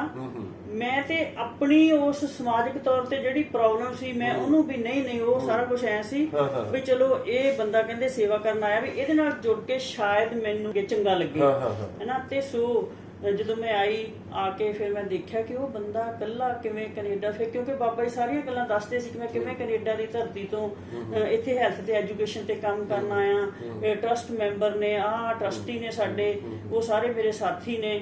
ਤੇ ਮੈਂ ਮਹੀਨਾ, 2 ਮਹੀਨੇ, 3 ਮਹੀਨੇ ਦੇਖਦੀ ਰਹੀ, ਕਿਉਂਕਿ ਮੈਗਜ਼ੀਨ ਤਾਂ 2 ਸਾਲ ਬਾਅਦ ਕੱਢਣਾ ਸ਼ੁਰੂ ਕੀਤਾ ਕਿ ਪ੍ਰਧਾਨ ਜੀ ਇਕੱਲੇ ਹੀ ਲੱਗੇ ਨੇ ਸਵੇਰ ਤੋਂ ਸ਼ਾਮ ਤੱਕ। ਕੋਈ ਡਾਕਟਰ ਲੱਭਣ ਜਾਣਾ ਤਾਂ ਵੀ ਉਹ ਆਪ ਹੀ ਜਾਂਦੇ ਨੇ, ਇਹ ਕਣਕ ਇਕੱਠੀ ਕਰਨੀ ਕਿਉਂਕਿ ਫੂਡ ਦਿੰਦੇ ਸੀ ਫ੍ਰੀ ਮਰੀਜ਼ਾਂ ਨੂੰ, ਤਾਂ ਵੀ ਉਹਨਾਂ ਨੇ ਆਪ ਹੀ ਜਾਣਾ। ਤੇ ਮੈਂ ਇੱਕ ਦਿਨ ਉਹਨਾਂ ਨੂੰ ਸਵਾਲ ਕੀਤਾ, ਮੈਂ ਕਿਹਾ ਬਾਬਾ ਜੀ ਤੁਸੀਂ ਕਹਿੰਦੇ ਮੈਂ ਇੱਥੇ ਮੈਡੀਕਲ ਕਾਲਜ ਬਣਾਉਣਾ, ਮੈਂ ਆਹ ਬਣਾਉਣਾ, ਵੀ ਤੁਸੀਂ ਇਕੱਲੇ ਮਤਲਬ ਕਿ ਪੀਪਾ ਕਣਕ ਇਕੱਠੀ ਕਰਨ ਤੁਰੇ ਹੋਏ ਹੋ, ਤੇ ਇਹ ਕਿੱਦਾਂ ਗੱਲ ਹੈ ਵੀ ਬਾਕੀ ਬੰਦਿਆਂ ਨੂੰ ਤੁਸੀਂ ਕੰਮ ਸੌਂਪੋ। ਤੇ ਮੈਨੂੰ ਕਹਿੰਦੇ ਸੁਸ਼ੀਲ ਵੀ ਇਹ ਜਿਹੜਾ ਕੰਮ ਹੈ ਨਾ, ਵੀ ਜੇ ਤੂੰ ਕਹੇ ਵੀ ਕੋਈ ਹੋਰ ਕਰੂਗਾ, ਵੀ ਜਿਹੜਾ ਮੰਗਣ ਵਾਲਾ ਕੰਮ ਹੈ ਨਾ, ਇਹ ਕਿਸੇ ਨੇ ਨਹੀਂ ਕਰਨਾ, ਕਿਉਂਕਿ ਸਾਡੇ ਸਮਾਜ ਦੇ ਵਿੱਚ ਇਹ ਇਸ ਤਰ੍ਹਾਂ ਦਾ ਕੁਝ ਨਹੀਂ ਹੈਗਾ ਵੀ ਮੰਗਣ ਵਾਲਾ ਕੰਮ ਔਖਾ, ਬਾਕੀ ਸਾਰਾ ਕੁਝ ਠੀਕ ਹੈ। ਤੇ ਮੈਂ ਕਿਹਾ ਜਿਹੜੇ ਤੁਹਾਡੇ ਟਰਸਟ ਮੈਂਬਰ ਨੇ, ਇਹ ਵੀ ਇਹਨਾਂ ਨੂੰ ਫਿਰ ਕਿਉਂ ਤੁਸੀਂ ਨਾਲ ਲਾਇਆ? ਕਹਿੰਦੇ ਲਾਉਣੇ ਪੈਂਦੇ ਆ ਕਿਉਂਕਿ ਜ਼ਿੰਮੇਵਾਰ ਬੰਦੇ ਨੇ, ਇਹਨਾਂ ਦੇ ਗਾਂ 4 ਹੋਰ ਰਿਸ਼ਤੇਦਾਰ ਨੇ, ਉਹਨਾਂ ਕੋਲ ਆਪਾਂ ਪੈਸੇ ਲਿਆਵਾਂਗੇ, ਪਰ ਮੰਗਣਾ ਆਪਾਂ ਨੂੰ ਹੀ ਪੈਣਾ, ਕਿਉਂਕਿ ਇਹ ਵੱਡੇ ਲੋਕ ਨੇ। ਵੀ ਮੰਗਣਾ ਹਰ ਕਿਸੇ ਦੇ ਵੱਸ ਦਾ ਰੋਗ ਨਹੀਂ ਹੁੰਦਾ, ਕਿਉਂਕਿ ਮੰਗਣਾ ਔਖਾ ਬਹੁਤ ਆ। ਤੇ ਫਿਰ ਮੈਂ ਮਨ ਬਣਾ ਲਿਆ, ਮੈਂ ਕਿਹਾ ਜੀ ਫਿਰ ਮੈਂ ਤੁਹਾਡਾ ਸਾਥ ਦੇਵਾਂ ਇਸ ਗੱਲ ਵਿੱਚ। ਤੇ ਕਹਿੰਦੇ ਮੈਨੂੰ ਤਾਂ ਇਹ ਡਰ ਆ ਵੀ ਜੇ ਲੋਕਾਂ ਦੀਆਂ ਗੱਲਾਂ ਸੁਣ ਕੇ ਕਿਤੇ ਤੂੰ ਵੀ ਭੱਜ ਗਈ ਤੇ ਮੈਂ ਕੀ ਕਰਨਾ। ਮੈਂ ਕਹਿੰਦੀ ਮੈਂ ਭੱਜਦੀ ਨਹੀਂ, ਮੈਂ ਮਨ ਬਣਾ ਕੇ ਆਈ ਆ। ਮੈਂ ਦੇਖ ਲਿਆ ਦੁਨੀਆ ਨੂੰ ਸਾਰੀ ਨੂੰ ਵੀ ਆਹ ਠੀਕ ਹੈ ਕੰਮ ਜਿਹੜਾ ਤੁਸੀਂ ਕਰਦੇ ਹੋ, ਮੈਨੂੰ ਬੜਾ ਚੰਗਾ ਲੱਗਦਾ ਕਿ ਰੂਰਲ ਏਰੀਆ 'ਚ ਆ ਕੇ ਤੁਸੀਂ ਉਹਨਾਂ ਲੋਕਾਂ ਵਾਸਤੇ ਸੇਵਾ ਕਰ ਰਹੇ ਹੋ, ਉਹਨਾਂ ਲੋਕਾਂ ਦੇ, ਉਹਨਾਂ ਬੱਚਿਆਂ ਨੂੰ ਤੁਸੀਂ ਐਜੂਕੇਸ਼ਨ ਦੇ ਰਹੇ ਹੋ ਜਿਹੜੇ ਕਦੀ ਸੋਚ ਹੀ ਨਹੀਂ ਸਕਦੇ। ਫਿਰ ਮੈਂ ਐਸੀ, ਜਿਵੇਂ ਆਪਾਂ ਸੁਣਦੇ ਨਾ, ਕਹਿੰਦੇ ਰਾਂਝਾ ਕਰਦੀ ਨਹੀਂ, ਮੈਂ ਆਪੇ ਰਾਂਝਾ ਹੋਈ। ਫਿਰ ਮੈਂ ਕੋਈ ਐਸਾ ਕੰਮ ਨਹੀਂ, ਝਾੜੂ ਪੋਚੇ ਤੋਂ ਲੈ ਕੇ ਹਸਪੀਟਲ ਨੂੰ ਕਲੀਨ ਕਰਨ ਤੱਕ ਲੈ ਕੇ, ਲੰਗਰ ਲਈ ਕਣਕ ਇਕੱਠੀ ਕਰਨ ਤੱਕ ਲੈ ਕੇ, ਮੈਂ ਸਾਰੇ ਕੰਮਾਂ ਨੂੰ ਆਪਣੇ ਹੱਥ ਵਿੱਚ ਲੈ ਲਿਆ। ਹਾਂ ਦੇਖੋ, ਮਤਲਬ ਨਾ ਇੱਕ ਇੱਥੇ ਸਵਾਲ ਮਨ ਟੁੱਟਦਾ, ਕਿਉਂਕਿ ਕੰਢੀ ਖੇਤਰ ਦੇ ਵਿੱਚ ਮੈਂ ਵੀ ਤੁਹਾਡੇ ਨਾਲ ਰਿਹਾ, ਉਸ ਇਲਾਕੇ 'ਚ ਕੰਮ ਕੀਤਾ। ਮੈਂ ਬਾਬਾ ਬੁੱਧ ਸਿੰਘ ਜੀ ਨਾਲ ਵੀ ਬੜਾ ਸਮਾਂ ਗੁਜ਼ਾਰਿਆ, ਤੁਹਾਡੇ ਨਾਲ ਗੁਜ਼ਾਰਿਆ, ਤੁਹਾਡੇ ਬੇਟੇ ਰਘਵੀਰ ਸਿੰਘ ਨਾਲ ਗੁਜ਼ਾਰਿਆ, ਬਾਕੀ ਸਾਰੇ ਸਟਾਫ ਨੂੰ ਮੈਂ ਮਿਲਿਆ, ਡਾਕਟਰਸ ਨੂੰ, ਸਟਾਫ ਨੂੰ, ਨਰਸ ਨੂੰ, ਸਾਰੇ ਨੂੰ ਮਿਲਿਆ। ਸੇਵਾ ਦੀ ਭਾਵਨਾ ਤੋਂ ਬਿਨਾਂ ਕੁਝ ਵੀ ਨਹੀਂ ਹੁੰਦਾ, ਕੁਝ ਨਹੀਂ ਹੁੰਦਾ। ਹੁਣ ਦੇਖੋ, ਇੱਕ ਹੈਲਥ ਤੇ ਐਜੂਕੇਸ਼ਨ, ਮਤਲਬ ਜਿੱਥੇ ਉਸ ਇਲਾਕੇ 'ਚ ਮਤਲਬ ਬਹੁਤ ਘੱਟ ਆ। ਮੈਂ ਪਿੰਡਾਂ 'ਚ ਦੌਰੇ ਕੀਤੇ, ਮੈਡੀਕਲ ਕੈਂਪ ਤੁਸੀਂ ਲਾਉਣੇ ਆ। ਫਿਰ ਇੱਕ ਜਦੋਂ ਹੈਲਥ ਤੇ ਐਜੂਕੇਸ਼ਨ ਬਾਰੇ ਲੋਕਾਂ ਨੂੰ ਅਵੇਅਰ ਕਰਦੇ ਆ, ਹੁਣ ਪਿੰਡਾਂ ਦੇ ਵਿੱਚ ਤੁਸੀਂ ਤੁਹਾਡੇ ਟਰਸਟ ਵੱਲੋਂ ਕੈਂਪ ਲਾਏ ਜਾਂਦੇ ਆ, ਤੇ ਇਹ ਜਿਹੜਾ ਉਹ ਤਜਰਬਾ ਸੀਗਾ ਵੀ ਪਿੰਡਾਂ ਵਿੱਚ ਜਾ ਕੇ ਕੈਂਪ ਲਾਉਣੇ, ਲੋਕਾਂ ਨੂੰ ਅਵੇਅਰ ਕਰਨਾ, ਉਹਦੇ ਵਿੱਚ ਕੋਈ ਐਸੀ ਘਟਨਾ ਵੀ ਤੁਸੀਂ ਕਿਤੇ ਅੱਕ ਵੀ ਜਾਂਦੇ ਹੋਗੇ ਵੀ ਯਾਰ ਆਹ ਕੀ ਆ ਸਾਰਾ ਕੁਝ, ਮਤਲਬ ਉਹਦੇ ਬਾਰੇ ਕੋਈ ਮੈਨੂੰ ਕੋਈ ਯਾਦ ਸਾਂਝੀ ਕਰੋ ਵੀ ਕਿੱਦਾਂ ਵਾਪਰਦਾ ਰਿਹਾ ਸਾਰਾ। ਵਿਸ਼ਾਲ ਜੀ ਸੱਚੀ ਇਹ ਗੱਲਾਂ ਤਾਂ ਇੰਨੀਆਂ ਜ਼ਿਆਦੀਆਂ, ਆਪਾਂ ਕਿੰਨਾ ਟਾਈਮ ਕਰੀ ਜਾਈਏ, ਮੁੱਕਣੀਆਂ ਨਹੀਂ। ਮੈਂ ਤੁਹਾਨੂੰ ਗੱਲ ਦੱਸਦੀ, ਜਦੋਂ ਮੈਂ ਪਹਿਲੇ ਦਿਨ ਬਾਬਾ ਜੀ ਦੇ ਨਾਲ, ਮੈਨੂੰ ਕਹਿੰਦੇ ਮੈਨੂੰ ਗੱਡੀ ਤੇ ਛੱਡਿਆ, ਮੈਂ ਗੱਡੀ ਸਿੱਖ ਲਈ ਸੀ ਉੱਥੇ, ਤੇ ਮੈਨੂੰ ਕਹਿੰਦੇ ਮੈਨੂੰ ਆ ਫਲਾਣੇ ਪਿੰਡ ਮੈਂ ਕਣਕ ਇਕੱਠੀ ਕਰਨ ਜਾਣਾ ਤੇ ਤੂੰ ਮੈਨੂੰ ਛੱਡ ਕੇ ਆ। ਤੇ ਮੈਂ ਰਾਸਤੇ 'ਚ ਉਹਨਾਂ ਨੂੰ ਕਿਹਾ ਕਿ ਬਾਬਾ ਜੀ ਇਹ ਕੰਮ ਤੁਸੀਂ ਮੈਨੂੰ ਸੌਂਪ ਦਿਓ, ਬਈ ਤੁਸੀਂ ਹੋਰ ਕੰਮ ਕਰਿਆ ਕਰੋ। ਤੇ ਕਹਿੰਦੇ ਨਹੀਂ ਸੁਸ਼ੀਲ, ਤੇਰੇ ਵੱਸ ਦਾ ਰੋਗ ਨਹੀਂ ਹੱਲੇ, ਤੂੰ ਹੱਲੇ ਬਹੁਤ ਕੁਝ ਸਿੱਖਣਾ, ਬਈ ਤੂੰ ਜਾ ਕੇ ਜਿਹੜਾ ਤੇਰੇ ਜੁੰਮੇ ਕੰਮ ਲੱਗਾ ਤੂੰ ਉਹ ਕਰ, ਦਫ਼ਤਰ ਸਾਂਭ ਤੂੰ ਜਾ ਕੇ ਆਪਣਾ। ਮੈਂ ਕਿਹਾ ਨਹੀਂ ਮੈਂ ਰਸਤੇ 'ਚ, ਕਿਉਂਕਿ ਨੇੜੇ ਪਿੰਡ ਹੁੰਦੇ 2-3 ਕਿਲੋਮੀਟਰ, ਮੈਂ ਕਿਹਾ ਨਹੀਂ ਵੀ ਮੈਂ ਸੋਚਦੀ ਹਾਂ ਕਿ ਮੈਂ ਆਪਣਾ ਮਨ ਬਣਾਵਾਂ ਤੇ ਮੈਂ ਤੁਹਾਡੇ ਨਾਲ ਸੇਵਾ ਕਰਾਂ। ਤੇ ਜਦੋਂ ਮੈਂ ਉਹਨਾਂ ਨੂੰ ਗੱਡੀ, 에ਅਰ ਕੰਡੀਸ਼ਨ ਗੱਡੀ ਸੀ, ਤੇ ਮੈਂ ਉਹਨਾਂ ਨੂੰ ਲਾਇਆ, ਤੇ ਉੱਥੇ ਕਿੰਨੇ ਸਾਰੇ ਲੋਕ, ਕਿਉਂਕਿ ਨਾ ਉਹ ਪਿੰਡਾਂ ਜਦੋਂ ਜਾਂਦੇ ਸੀ ਤੇ 2-4 ਬੰਦਿਆਂ ਨੂੰ ਨਾਲ ਲੈ ਲੈਂਦੇ ਸੀ, ਪਹਿਲਾਂ ਗੱਲ ਕਰਦੇ ਸੀ ਕਿ ਅਸੀਂ ਤੁਹਾਡੇ ਪਿੰਡ 'ਚ ਆਉਣਾ। ਤੇ ਉਹ ਗਏ ਤੇ ਕਿੰਨੇ ਸਾਰੇ ਬੰਦੇ ਖੜੇ, ਜਦੋਂ ਉਤਰੇ ਬਾਬਾ ਜੀ ਤੇ ਮੈਂ ਗੱਡੀ 'ਚ ਹੀ ਬੈਠੀ ਰਹੀ ਤੇ ਮੈਂ ਸੋਚਦੀ ਰਹੀ ਵੀ ਮੈਨੂੰ ਵੀ ਕਰਨਾ ਚਾਹੀਦਾ, ਜੇ ਤੂੰ ਸੱਚੀ ਸੇਵਾ ਲਈ ਆਈ ਆ ਤੇ ਤੂੰ ਫਿਰ ਤੈਨੂੰ ਇਹ ਕੰਮ ਤੈਨੂੰ ਆਪਣੇ ਜ਼ਿੰਮੇ ਲੈਣੇ ਚਾਹੀਦੇ। ਤੇ ਉਹ ਬੰਦਿਆਂ ਨੇ ਕਿਹਾ ਕਿ ਬਾਬਾ ਜੀ ਸਾਡੇ ਪਿੰਡ ਅੱਜ ਡੈਥ ਹੋ ਗਈ, ਤੁਸੀਂ ਅੱਜ ਇੱਥੇ ਕਣਕ ਇਕੱਠੀ ਨਹੀਂ ਕਰ ਸਕਦੇ। ਤੇ ਮੈਂ ਗੱਡੀ ਦੇ ਵਿੱਚੋਂ ਹੀ ਦੇਖਿਆ, ਕਿਉਂਕਿ ਮੈਂ ਬਾਬਾ ਜੀ ਨੂੰ ਜਿੰਨੇ ਸਾਲ ਵੀ ਕੰਮ ਕਰਦੇ ਦੇਖਿਆ ਆਪਣੀ ਸੇਵਾ ਕਾਲ ਦੌਰਾਨ, ਬਾਬਾ ਜੀ ਕਦੀ ਇੱਕ ਮਿੰਟ ਵੀ ਆਪਣਾ ਵੇਸਟ ਨਹੀਂ ਕਰਦੇ ਸੀ, ਨਾ ਹੀ ਉਹ ਕਦੀ ਫਜ਼ੂਲ ਦੀਆਂ ਗੱਲਾਂ ਕਰਦੇ ਸੀ ਜਿੱਦਾਂ ਆਪਾਂ ਬਹਿ ਜਾਈਦਾ ਚਲੋ ਹਾਲ ਚਾਲ ਪੁੱਛੀਏ, ਉਹ ਇਦਾਂ ਨਹੀਂ, ਉਹ ਆਪਣੇ ਕੰਮ ਤੇ ਫੋਕਸ ਕਰਦੇ ਸੀਗੇ। ਤੇ ਉਹ ਕਹਿੰਦੇ ਅੱਛਾ ਫਿਰ ਇਦਾਂ ਆ, ਤੇ 2 ਮਿੰਟ ਮੇਰੇ ਕੋ ਆ ਗਏ, ਕਹਿੰਦੇ ਸੁਸ਼ੀਲ 5 ਮਿੰਟ ਰੁਕ, ਮੈਂ ਇਹ ਬੰਦੇ ਨੂੰ ਨਾਲ ਵਾਲੇ ਪਿੰਡ ਭੇਜਦਾ, ਕਿਉਂਕਿ ਉੱਥੇ ਆਪਾਂ ਕੱਲ ਜਾਣਾ ਸੀ, ਜੇ ਉਹ ਅੱਜ ਮੰਨ ਜਾਣ ਤੇ ਆਪਣਾ ਟਾਈਮ ਨਾ ਖਰਾਬ ਹੋਵੇ, ਤੇ ਆਪਾਂ ਅੱਜ ਜਾਈਏ। ਤੇ ਸਾਈਕਲ ਤੇ ਬੰਦੇ ਨੂੰ ਭਜਾਤਾ ਤੇ ਮੈਂ ਗੱਡੀ ਦੇ ਵਿੱਚ ਹੀ ਬੈਠੀ ਆ, ਤੇ ਉਹ ਉਹਨਾਂ ਨਾਲ ਹੀ ਗੱਲਾਂ ਕਰਦੇ ਆ। ਉਹ 10 ਮਿੰਟ ਚ ਮੁੜ ਕੇ ਆ ਗਿਆ, ਉਹ ਕਹਿੰਦਾ ਸਰਪੰਚ ਸਾਹਿਬ ਕਹਿੰਦੇ ਆ ਜਾਓ, ਤੇ ਮੈਨੂੰ ਕਹਿੰਦੇ ਚੱਲ ਸੁਸ਼ੀਲ ਬਈ ਉਹ ਗੱਡੀ ਸਾਨੂੰ ਬੋਰੀਆਂ ਦੇ ਜਾ ਤੇ ਤੂੰ ਜਾ। ਮੈਂ ਕਿਹਾ ਨਹੀਂ ਬਾਬਾ ਜੀ ਮੈਂ ਤਾਂ ਤੁਹਾਡੇ ਨਾਲ ਕਣਕ ਇਕੱਠੀ ਕਰਾਉਣੀ ਆ। ਤੇ ਕਹਿੰਦੇ ਨਹੀਂ ਹਟਣਾ। ਮੈਂ ਕਿਹਾ ਨਹੀਂ ਮੈਂ, ਕਿਉਂਕਿ ਫਿਰ ਮੈਨੂੰ ਕਿੱਦਾਂ ਪਤਾ ਲੱਗੂਗਾ ਵੀ ਮੈਂ ਕਰਾਉਣੀ। ਵਿਸ਼ਾਲ ਜਦੋਂ ਮੈਂ ਉਤਰੀ ਨਾ ਗੱਡੀ ਚੋਂ ਬਾਹਰ, ਗਰਮੀ ਇੰਨੀ, ਇੱਕਦਮ ਮੈਂ ਆਪਣਾ ਮਨ ਬਣਾਇਆ, ਮੈਂ ਕਿਹਾ ਨਹੀਂ ਇਹ ਤਾਂ ਇਹਨਾਂ ਦਾ ਹੀ ਕੰਮ ਆ, ਵੀ ਇਹ ਤਾਂ ਔਖਾ ਬਹੁਤ ਹੈ ਕੰਮ। ਜਦੋਂ ਮੈਂ ਗੱਡੀ 'ਚ ਬੈਠੀ ਨਾ, ਮੈਂ ਸੱਚੀ ਕਹਿੰਦੀ ਆ, ਮੈਂ ਆਪਣੇ ਮੂੰਹ ਤੇ ਆਪੇ ਚਪੇੜ ਮਾਰੀ। ਮੈਂ ਕਿਹਾ ਤੂੰ ਤੇ ਫੇਲ ਹੋ ਗਈ ਅੱਜ ਹੀ ਸੇਵਾ। ਇਹ ਇੱਕ ਬਜ਼ੁਰਗ ਬੰਦਾ ਇੰਨੀ ਗਰਮੀ 'ਚ, ਤੂੰ ਕਹਿੰਦੀ ਮੈਂ ਸੇਵਾ ਕਰਦੀ, ਤੂੰ ਤੇ ਪਹਿਲੇ ਦਿਨ ਹੀ ਫੇਲ ਹੋ ਗਈ। ਮੈਂ ਫਿਰ ਆਪਣਾ ਮਨ ਬਣਾਇਆ, ਮੈਂ ਫਿਰ ਗੱਡੀ ਬੰਦ ਕਰਕੇ ਨਾ ਮੈਂ ਕਿਹਾ ਬਾਬਾ ਜੀ ਮੈਂ ਤੁਹਾਡੇ ਨਾਲ ਜਾਣਾ। ਕਹਿੰਦੇ ਚੰਗਾ ਫਿਰ ਜਾਣਾ, ਤੇ ਗੱਡੀ ਉੱਥੇ ਖੜੀ ਕਰ। ਇੱਥੋਂ ਸ਼ੁਰੂ ਹੋਇਆ, ਉੱਥੇ ਗੱਡੀ ਖੜੀ ਕੀਤੀ। ਵਿਸ਼ਾਲ ਮਨ ਇੱਕ ਦਿਨ 'ਚ ਨਹੀਂ ਬਣਦਾ। ਉਹ ਜਦੋਂ ਬੋਰੀਆਂ ਕੱਢਣ ਲੱਗੇ ਨਾ, ਇੱਕ ਬੰਦੇ ਨੂੰ ਬਾਬਾ ਜੀ ਕਹਿੰਦੇ ਪਿੱਛੋਂ ਬੋਰੀਆਂ ਕੱਢ ਲਓ, ਤੇ ਉਹ ਜਦੋਂ ਬੋਰੀਆਂ ਕੱਢਣ ਲੱਗਾ ਤੇ ਮੇਰਾ ਮਨ ਕਰੇ ਵੀ ਬੋਰੀਆਂ ਇਹੀ ਫੜ ਲਵੇ। ਤੇ ਮੈਂ ਤਾਂ ਉਦੋਂ ਸੁਸ਼ੀਲ ਸੀਗੀ ਹਨਾ, ਵੀ ਠੀਕ ਹੈ ਚੀਫ ਐਡੀਟਰ ਆ, ਇਹ ਉਹ ਮਨ 'ਚੋਂ ਵੀ ਕਈ ਕੁਛ ਆਈ ਜਾਵੇ। ਤੇ ਸਾਰਾ ਦਿਨ ਜਦੋਂ ਮੈਂ ਦੇਖਿਆ ਕਈ ਬੰਦੇ ਪਿੰਡ 'ਚ ਜੇ 50 ਘਰਾਂ 'ਚ ਗਏ ਆ ਤੇ 40 ਨੇ ਤਾਂ ਬਾਬਾ ਜੀ ਨੂੰ ਲੱਭ ਕੇ ਵੀ ਕਣਕ ਦੇ ਦਾਣੇ ਦਿੱਤੇ ਵੀ ਬੁੱਧ ਸਿੰਘ ਤਾਂ ਹਾਏ ਨੇ, ਤੇ 10 ਅਸੀਂ ਦੇਖਿਆ ਕਿ ਬੰਦਾ ਸਾਹਮਣੇ ਹੈਗਾ ਤੇ ਉਹ ਲੁਕ ਗਿਆ, ਉਹ ਕਹਿੰਦਾ ਕਹਿਦੇ ਹੈ ਨਹੀਂ। ਮਤਲਬ ਕਿ ਮੈਂ ਦੇਖਿਆ ਵੀ ਇਹ ਕਿੱਦਾਂ। ਤੇ ਪ੍ਰਧਾਨ ਜੀ ਕਹਿੰਦੇ ਇਦਾਂ ਹੀ ਹੁੰਦੀ ਹੈ, ਸਾਰੇ ਲੋਕ ਚੰਗੇ ਨਹੀਂ ਹੁੰਦੇ, ਸਾਰੇ ਮਾੜੇ ਨਹੀਂ ਹੁੰਦੇ। ਉੱਥੋਂ ਸ਼ੁਰੂ ਹੋਇਆ ਮੇਰਾ ਸੇਵਾ ਦਾ ਸਫ਼ਰ ਹੈਨਾ। ਤੇ ਫਿਰ ਸ਼ਾਮ ਨੂੰ ਜਦੋਂ ਮੈਂ ਘਰ ਆਈ, ਇੰਨੀ ਗਰਮੀ 'ਚ ਸਾਰਾ ਕੁਝ, ਸਾਰਾ ਦਿਨ ਇੱਦਾਂ ਲੁਕਦੀ ਰਹੀ, ਬਾਬੇ ਦੇ ਪਿੱਛੇ ਲੁਕ ਜਾ ਵੀ ਲੋਕਾਂ ਨੇ ਕਹਿਣਾ ਮੰਗਣ। ਉਦੋਂ ਮੈਨੂੰ ਮੰਗਣ ਦਾ ਮਹਿਨਾ ਨਹੀਂ ਪਤਾ ਸੀ, ਹੁਣ ਕਹਿਣਾ ਕਣਕ ਮੰਗਣ ਆ ਗਏ। ਤੇ ਫਿਰ ਜਦੋਂ ਮੈਂ ਸ਼ਾਮ ਨੂੰ ਆਈ ਤੇ ਬਾਬਾ ਜੀ ਕਹਿੰਦੇ ਕਿੱਦਾਂ ਬਈ ਸੁਸ਼ੀਲ ਫਿਰ ਕੱਲ ਨੂੰ ਜਾਣਾ। ਮੈਂ ਕਿਹਾ ਮੈਂ ਸੋਚ ਕੇ ਦੱਸਦੀ ਆ।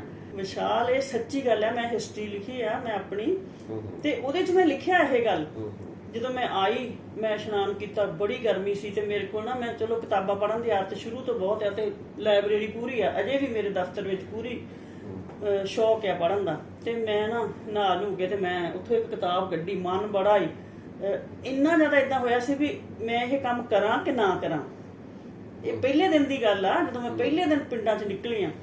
ਜਦੋਂ ਮੈਂ ਉਹ ਕਿਤਾਬ ਪੜ੍ਹੀ ਤੇ ਉਹਦੀ ਸਟੋਰੀ ਤਾਂ ਬਹੁਤ ਲੰਬੀ, ਮੈਂ ਤੁਹਾਨੂੰ ਛੋਟੀ ਜਿਹੀ ਦੱਸ ਦਿੰਦੀ ਆ ਕਿ ਉਹ ਕਿਤਾਬ ਪਤਾ ਨਹੀਂ ਉਹ ਮੇਰੇ ਕੋਲ ਅਜੇ ਵੀ ਹੈਗੀ ਆ। ਉਹਦੇ 'ਚ ਮੈਂ ਇੱਕ ਸਟੋਰੀ ਪੜ੍ਹੀ ਵੀ ਇੱਕ ਬੰਦਾ, ਰਾਜੇ ਸੀਗੇ, ਰਾਜੇ ਹੁੰਦੇ ਸੀ ਤੇ ਉਹ ਕਹਿੰਦੇ ਜੀ ਇਕੱਠੇ ਹੋ ਗਏ ਰਾਜੇ, ਉਹ ਕਹਿੰਦੇ ਜੀ ਕਿ ਸਾਰਾ ਕੁਝ ਹੈਗਾ ਪਰ ਸ਼ਾਂਤੀ ਹੈ ਨਹੀਂ ਮਨ ਨੂੰ। ਬਲਖ ਬੁਖਾਰੇ ਦਾ ਰਾਜਾ ਸੀ। ਉਹ ਕਹਿੰਦਾ ਕਿ ਇਦਾਂ ਇੱਕ ਰਾਜਾ ਉਹਨਾਂ 'ਚੋਂ ਕਹਿੰਦਾ ਵੀ ਤੁਸੀਂ ਇਹ ਜਿਹੜੀਆਂ ਗੱਲਾਂ ਨੇ ਹੋਰ ਨੇ, ਜੇ ਸ਼ਾਂਤੀ ਲੈਣੀ ਹੈ ਤੇ ਤੁਸੀਂ ਆਇਓ ਸਾਡੇ ਕੋਲ, ਉੱਥੇ ਇੱਕ ਬੰਦਾ ਆ ਫਕੀਰ ਆ ਇੱਕ, ਤੇ ਉਹ ਬਹੁਤ ਵਧੀਆ, ਜੋ ਉਹਨੂੰ ਮਿਲ ਲਓਗੇ ਤੇ ਸ਼ਾਂਤੀ ਮਿਲ ਜਾਣੀ ਆ, ਪੈਸੇ ਪੂਸੇ ਨਾਲ ਥੋੜੀ ਸ਼ਾਂਤੀ ਮਿਲਦੀ, ਆਪਸ 'ਚ ਗੱਲਾਂ ਕਰਦੇ ਨੇ। ਉਹ ਤੈਅ ਕਰਕੇ ਟਾਈਮ ਤੇ ਉਹ ਬੰਦਾ 2-3 ਮਹੀਨਿਆਂ ਬਾਅਦ ਫਿਰ ਉਹ ਜਦੋਂ ਫਰਸਟ੍ਰੇਟ ਹੋਇਆ। ਦੇਖੋ ਪੈਸੇ ਦੇ ਨਾਲ ਜਾਂ ਮਾਇਆ ਦੇ ਨਾਲ ਜਾਂ ਚੀਜ਼ਾਂ ਦੇ ਨਾਲ ਜਿਹੜੀ ਖੁਸ਼ੀ ਨਹੀਂ ਮਿਲਦੀ ਹੈ ਨਾ, ਖੁਸ਼ੀ ਤਾਂ ਮਿਲਣੀ ਆ ਕਿ ਜਦੋਂ ਬੰਦੇ ਨੇ ਸੇਵਾ ਕਰਨੀ ਹੈ ਇਸ ਸੰਸਾਰ ਵਿੱਚ ਆ ਕੇ, ਚਾਹੇ ਉਹ ਰਾਜਾ ਆ ਤੇ ਚਾਹੇ ਉਹ ਫਕੀਰ ਆ ਤੇ ਚਾਹੇ ਉਹ ਗਰੀਬ ਆ ਤੇ ਚਾਹੇ ਉਹ ਅਮੀਰ ਆ। ਤੇ ਉਹ ਜਦੋਂ ਮੈਂ ਪੜ੍ਹਿਆ ਤੇ ਫਿਰ ਉਹ ਰਾਜਾ ਜਦੋਂ ਆਇਆ, ਉਹ ਸਿੱਧਾ ਹੀ ਉਸ ਨੇ ਕਿਹਾ ਉਹ ਫਲਾਨਾ ਫਕੀਰ ਦੱਸਿਆ ਸੀ, ਸਿੱਧਾ ਚੱਲ ਗਿਆ ਲਾਮ ਲਸ਼ਕਰ ਨਾਲ ਆ। ਉੱਥੇ ਇੱਕ ਮੋਹਰੇ ਬੰਦਾ ਬੈਠਾ ਸੀ ਉਹਦੇ, ਤੇ ਉਹ ਕਹਿੰਦੇ ਜੀ ਅਸੀਂ ਮੈਂ ਫਕੀਰ ਜੀ ਨੂੰ ਮਿਲਣਾ। ਉਹਨੇ ਜਾ ਕੇ ਕਿਹਾ ਜੀ ਕੋਈ ਰਾਜਾ ਲੱਗਦਾ ਵੀ ਬੜਾ ਲਾਮ ਲਸ਼ਕਰ ਨਾਲ। ਕਹਿੰਦੇ ਉਹਨੂੰ ਕਿਹਾ ਮੈਂ ਨਹੀਂ ਮਿਲਣਾ। ਉਹਨੇ ਸਾਫ਼ ਜਵਾਬ ਦੇ ਦਿੱਤਾ। ਤੇ ਫਿਰ ਉਸ ਰਾਜੇ ਨੂੰ 10 ਪੇਜ ਆ ਕਿ ਉਹਨੂੰ ਕੀ ਕੀ ਮਨ ਚ ਆਇਆ ਵੀ ਇਹਨੂੰ ਅੱਗ ਲਾਦਾ ਹੁਣੇ, ਇਹਨੂੰ ਇਹ ਕੀ ਫਕੀਰ ਜਿਹਾ, ਇਹਦੀ ਕੀ ਮਜਾਲ ਆ। ਪਰ ਉਹਨੇ ਸੋਚਿਆ ਨਹੀਂ, ਉਹ ਤਾਂ ਕਹਿੰਦਾ ਸੀ ਵੀ ਇਹਦੇ ਕੋਲ ਬਹੁਤ ਕੁਛ ਆ, ਉਹਦੇ ਦਿਮਾਗ 'ਚ ਆਇਆ। ਉਹ ਵਾਪਸ ਫਿਰ ਉਹਦੇ ਕੋਲ ਚਲ ਗਿਆ ਜਿਹੜਾ ਉਹਦਾ ਦੋਸਤ ਸੀ। ਫਿਰ ਉਹਨੂੰ ਜਾ ਕੇ ਗੱਲ ਦੱਸੀ। ਫਿਰ ਉਹਨਾਂ ਨੇ ਕਿਹਾ, ਕਹਿੰਦਾ ਇਦਾਂ ਨਹੀਂ ਵੀ ਜੇ ਤੂੰ ਉਹਦੇ ਕੋਲ ਕੁਛ ਲੈਣ ਜਾਣਾ ਤੇ ਤੈਨੂੰ ਮਤਲਬ ਕਿ ਨਾ ਉਹ ਨਿਮਰਤਾ ਦੇ ਨਾਲ ਜਾਣਾ ਪੈਣਾ, ਆ ਛੱਡ ਕੇ ਇੱਥੇ ਛੱਡ ਜਾ ਸਾਰਾ ਲਾਮ ਲਸ਼ਕਰ। ਦੂਜੇ ਦਿਨ ਫਿਰ ਉਹਨੇ ਮਨ ਚ ਆਇਆ ਵੀ ਉਹਨੇ ਆਪਣਾ ਮੂੰਹ ਲਪੇਟ ਲਿਆ ਵੀ ਮੈਨੂੰ ਪਛਾਣ ਨਾ ਲਵੇ ਬੰਦਾ, ਪਰ ਰਾਜਿਆਂ ਵਾਲੀ ਡਰੈਸ ਉਦਾਂ ਹੀ। ਫੇਰ ਚਲ ਗਿਆ, ਉਹਨੇ ਫੇਰ ਕਿਹਾ ਮੈਂ ਮਿਲਣਾ। ਉਹਨੇ ਜਾ ਕੇ ਕਿਹਾ ਜੀ ਵੀ ਕੋਈ ਰਾਜਾ ਜਿਹਾ ਲੱਗਦਾ, ਮੂੰਹ ਸਿਰ ਲਪੇਟਾ। ਕਹਿੰਦੇ ਉਹਨੂੰ ਕਿਹਾ ਚੋਰਾਂ ਨੂੰ ਨਹੀਂ ਅਸੀਂ ਮਿਲਦੇ। ਉਹ ਫੇਰ ਨਹੀਂ ਮਿਲਿਆ। ਫੇਰ ਉਹ ਬੰਦੇ ਦਾ ਇੰਨਾ ਬੁਰਾ ਹਾਲ ਹੋਇਆ, ਫੇਰ ਉਹ ਰਾਜੇ ਕੋਲ ਵਾਪਸ ਚਲੇ ਗਿਆ 1-2 ਘੰਟੇ ਬਾਅਦ। ਉਹ ਲੰਬੀ ਸਟੋਰੀ ਹੈ ਕਿ ਉਹਨੇ ਕੀ ਕੁਝ ਸੋਚਿਆ, ਹਰ ਬੰਦਾ ਸੋਚ ਸਕਦਾ। ਜਿਹੜਾ ਬੰਦਾ ਕੋਈ ਇੰਨਾ ਪਹੁੰਚਿਆ ਹੋਇਆ ਹੁੰਦਾ ਤੇ ਉਹਨੂੰ ਕੋਈ ਬੰਦਾ ਇਦਾਂ, ਕਿਉਂਕਿ ਉਹਨਾਂ ਨੂੰ ਤਾਂ ਆਦਤ ਹੀ ਨਹੀਂ ਹੁੰਦੀ ਕਿ ਕੋਈ ਉਹਨਾਂ ਨੂੰ ਜਵਾਬ ਦੇਵੇ। ਰਾਜਾ ਮਹਾਰਾਜਾ ਨੂੰ ਇਦਾਂ ਆਦਤ ਥੋੜੀ, ਤਾਂ ਆਰਡਰ ਚੱਲਦਾ। ਪਰ ਉਹ ਸੋਚਦਾ, ਪਰ ਉਹ ਫੇਰ ਆ ਗਿਆ ਉੱਥੇ। ਜਦੋਂ ਉੱਥੇ ਆਉਂਦਾ ਤੇ ਉਹ ਕਹਿੰਦਾ ਕਿ ਬਈ ਮੈਂ ਨਹੀਂ ਜਾਣਾ ਤੇਰਾ, ਤੇ ਉਹ ਮੈਨੂੰ ਮਿਲਦਾ ਹੀ ਨਹੀਂ। ਉਹ ਕਹਿੰਦਾ ਉਹਨੇ ਇਦਾਂ ਨਹੀਂ ਮਿਲਣਾ, ਤੂੰ ਚੁੱਪ ਕਰਕੇ ਸਾਰੇ ਕੱਪੜੇ ਲਾ ਕੇ ਹੱਥ ਜੋੜ ਕੇ ਭਾਵਨਾ ਦੇ ਨਾਲ ਜਾ। ਫਿਰ ਸਾਰੀ ਰਾਤ ਨੂੰ ਮਨਾਉਂਦੇ ਰਹੇ, 4 ਬੰਦੇ ਹੋਰ ਇਕੱਠੇ ਕੀਤੇ। ਤੀਜੇ ਦਿਨ ਫੇਰ ਹੋ ਗਿਆ। ਉਹ ਫਿਰ ਹੱਥ ਜੋੜਿਆ ਤੇ ਉਹਨੇ ਸੱਚੀ ਸੋਚਿਆ ਵੀ ਕੁਝ ਲੈ ਕੇ ਹੀ ਜਾਣਾ, ਕਿਉਂਕਿ ਉਹ ਤਾਂ ਧਾਰ ਕੇ ਆਇਆ ਸੀ। ਫਿਰ ਉਹ ਜਾ ਕੇ ਨਾ ਉਹ ਕਹਿੰਦਾ ਵੀ ਅੱਜ ਤੂੰ ਜੋ ਮਰਜ਼ੀ ਕਰ, ਮੈਂ ਤਾਂ ਮਿਲਣਾ। ਰੋਣ ਵੀ ਲੱਗ ਗਿਆ ਵੀ ਮੈਂ ਮਿਲ ਕੇ ਜਾਣਾ। ਜਦੋਂ ਫਿਰ ਅੰਦਰ ਗਿਆ, ਉਹਨੇ ਫਿਰ ਕਿਹਾ ਵੀ ਦੱਸ ਤੂੰ ਰਾਜਾ ਮੈਂ ਤਾਂ ਇੱਥੇ ਕੁੱਲੀ 'ਚ ਗਏ ਤਾਂ ਬਹਿਣ ਲਈ, ਇੱਥੇ ਥੱਲੇ ਬਹਿਣਾ ਪੈਣਾ ਤੈਨੂੰ, ਵੀ ਤੈਨੂੰ ਕੀ ਚਾਹੀਦਾ? ਮੇਰੇ ਕੋਲ ਕੁਝ ਨਹੀਂ ਹੈਗਾ। ਉਹ ਕਹਿੰਦਾ ਨਹੀਂ, ਤੇਰੇ ਕੋਲ ਬਹੁਤ ਕੁਝ ਆ, ਵੀ ਮੈਂ ਉਹ ਲੈਣਾ। ਹਟਿਆ ਹੀ ਨਹੀਂ, ਬਹਿਸ ਚੱਲਦੀ ਰਹੂਗਾ। ਤੈਨੂੰ ਸਭ ਕੁਝ ਰੱਬ ਨੇ ਦਿੱਤਾ, ਹੋਰ ਤੂੰ ਰੱਬ ਕੋਲੋਂ ਕੀ ਮੰਗਦਾ? ਤੇ ਫੇਰ ਨਾ ਉਹ ਕਹਿੰਦੇ ਅੱਛਾ ਇੱਕ ਗੱਲ ਕਰ, ਫਿਰ ਜੇ ਤੂੰ ਨਹੀਂ ਹਟਦਾ ਨਾ ਤੈਨੂੰ ਇੱਕ ਕੰਮ ਕਰਨਾ ਪਊਗਾ। ਕਹਿੰਦਾ ਦੱਸੋ? ਕਹਿੰਦਾ ਉਹਨੇ ਇੱਕ ਨਾ ਉਹ ਦੇਤੀ ਹੁੰਦੀਆਂ ਨੇ 2 ਪਾਸੇ ਦੇ ਮੰਗਣ ਵਾਲਿਆਂ ਦੇ ਬਗਲੀਆਂ ਜਿਹੀਆਂ ਹੁੰਦੀਆਂ। ਕਹਿੰਦਾ ਇਹ ਲੈ ਜਾ, ਸਾਰੇ ਪਿੰਡ 'ਚ ਜਾ ਕੇ ਇਹਦੇ 'ਚ ਮੁਸਲਮਾਨਾਂ ਦਾ ਆਟਾ ਪਵਾਈ ਜੀ, ਇਹਦੇ 'ਚ ਹਿੰਦੂਆਂ ਦਾ, ਤੇ ਦਾਣੇ ਮੰਗ ਕੇ ਲਿਆ ਜਾ। ਫੇਰ ਮੁੜ ਕੇ ਆ ਕੇ ਮੇਰੇ ਨਾਲ ਗੱਲ ਕਰੀ। ਫੇਰ 10 ਪੇਜ ਫੇਰ ਸੀ ਕਿ ਉਸ ਰਾਜੇ ਦੇ ਮਨ ਤੇ ਇੱਕ ਰਾਜਾ ਹੋਵੇ, ਉਹਨੂੰ ਇਹ ਕੰਮ ਕਰਨਾ ਪੈ ਜਾਵੇ। ਹੈ ਨਾ, ਇਹ ਸਟੋਰੀ ਮੈਨੂੰ ਹਮੇਸ਼ਾ ਲੱਗਦਾ ਅੱਜ ਤੱਕ ਕਿ ਉਹ ਜਿਹੜੀ ਮੈਂ ਸਟੋਰੀ ਕੱਢੀ ਉਸ ਨੇ ਮੈਨੂੰ ਇੱਥੇ ਤੱਕ ਪਹੁੰਚਾਇਆ।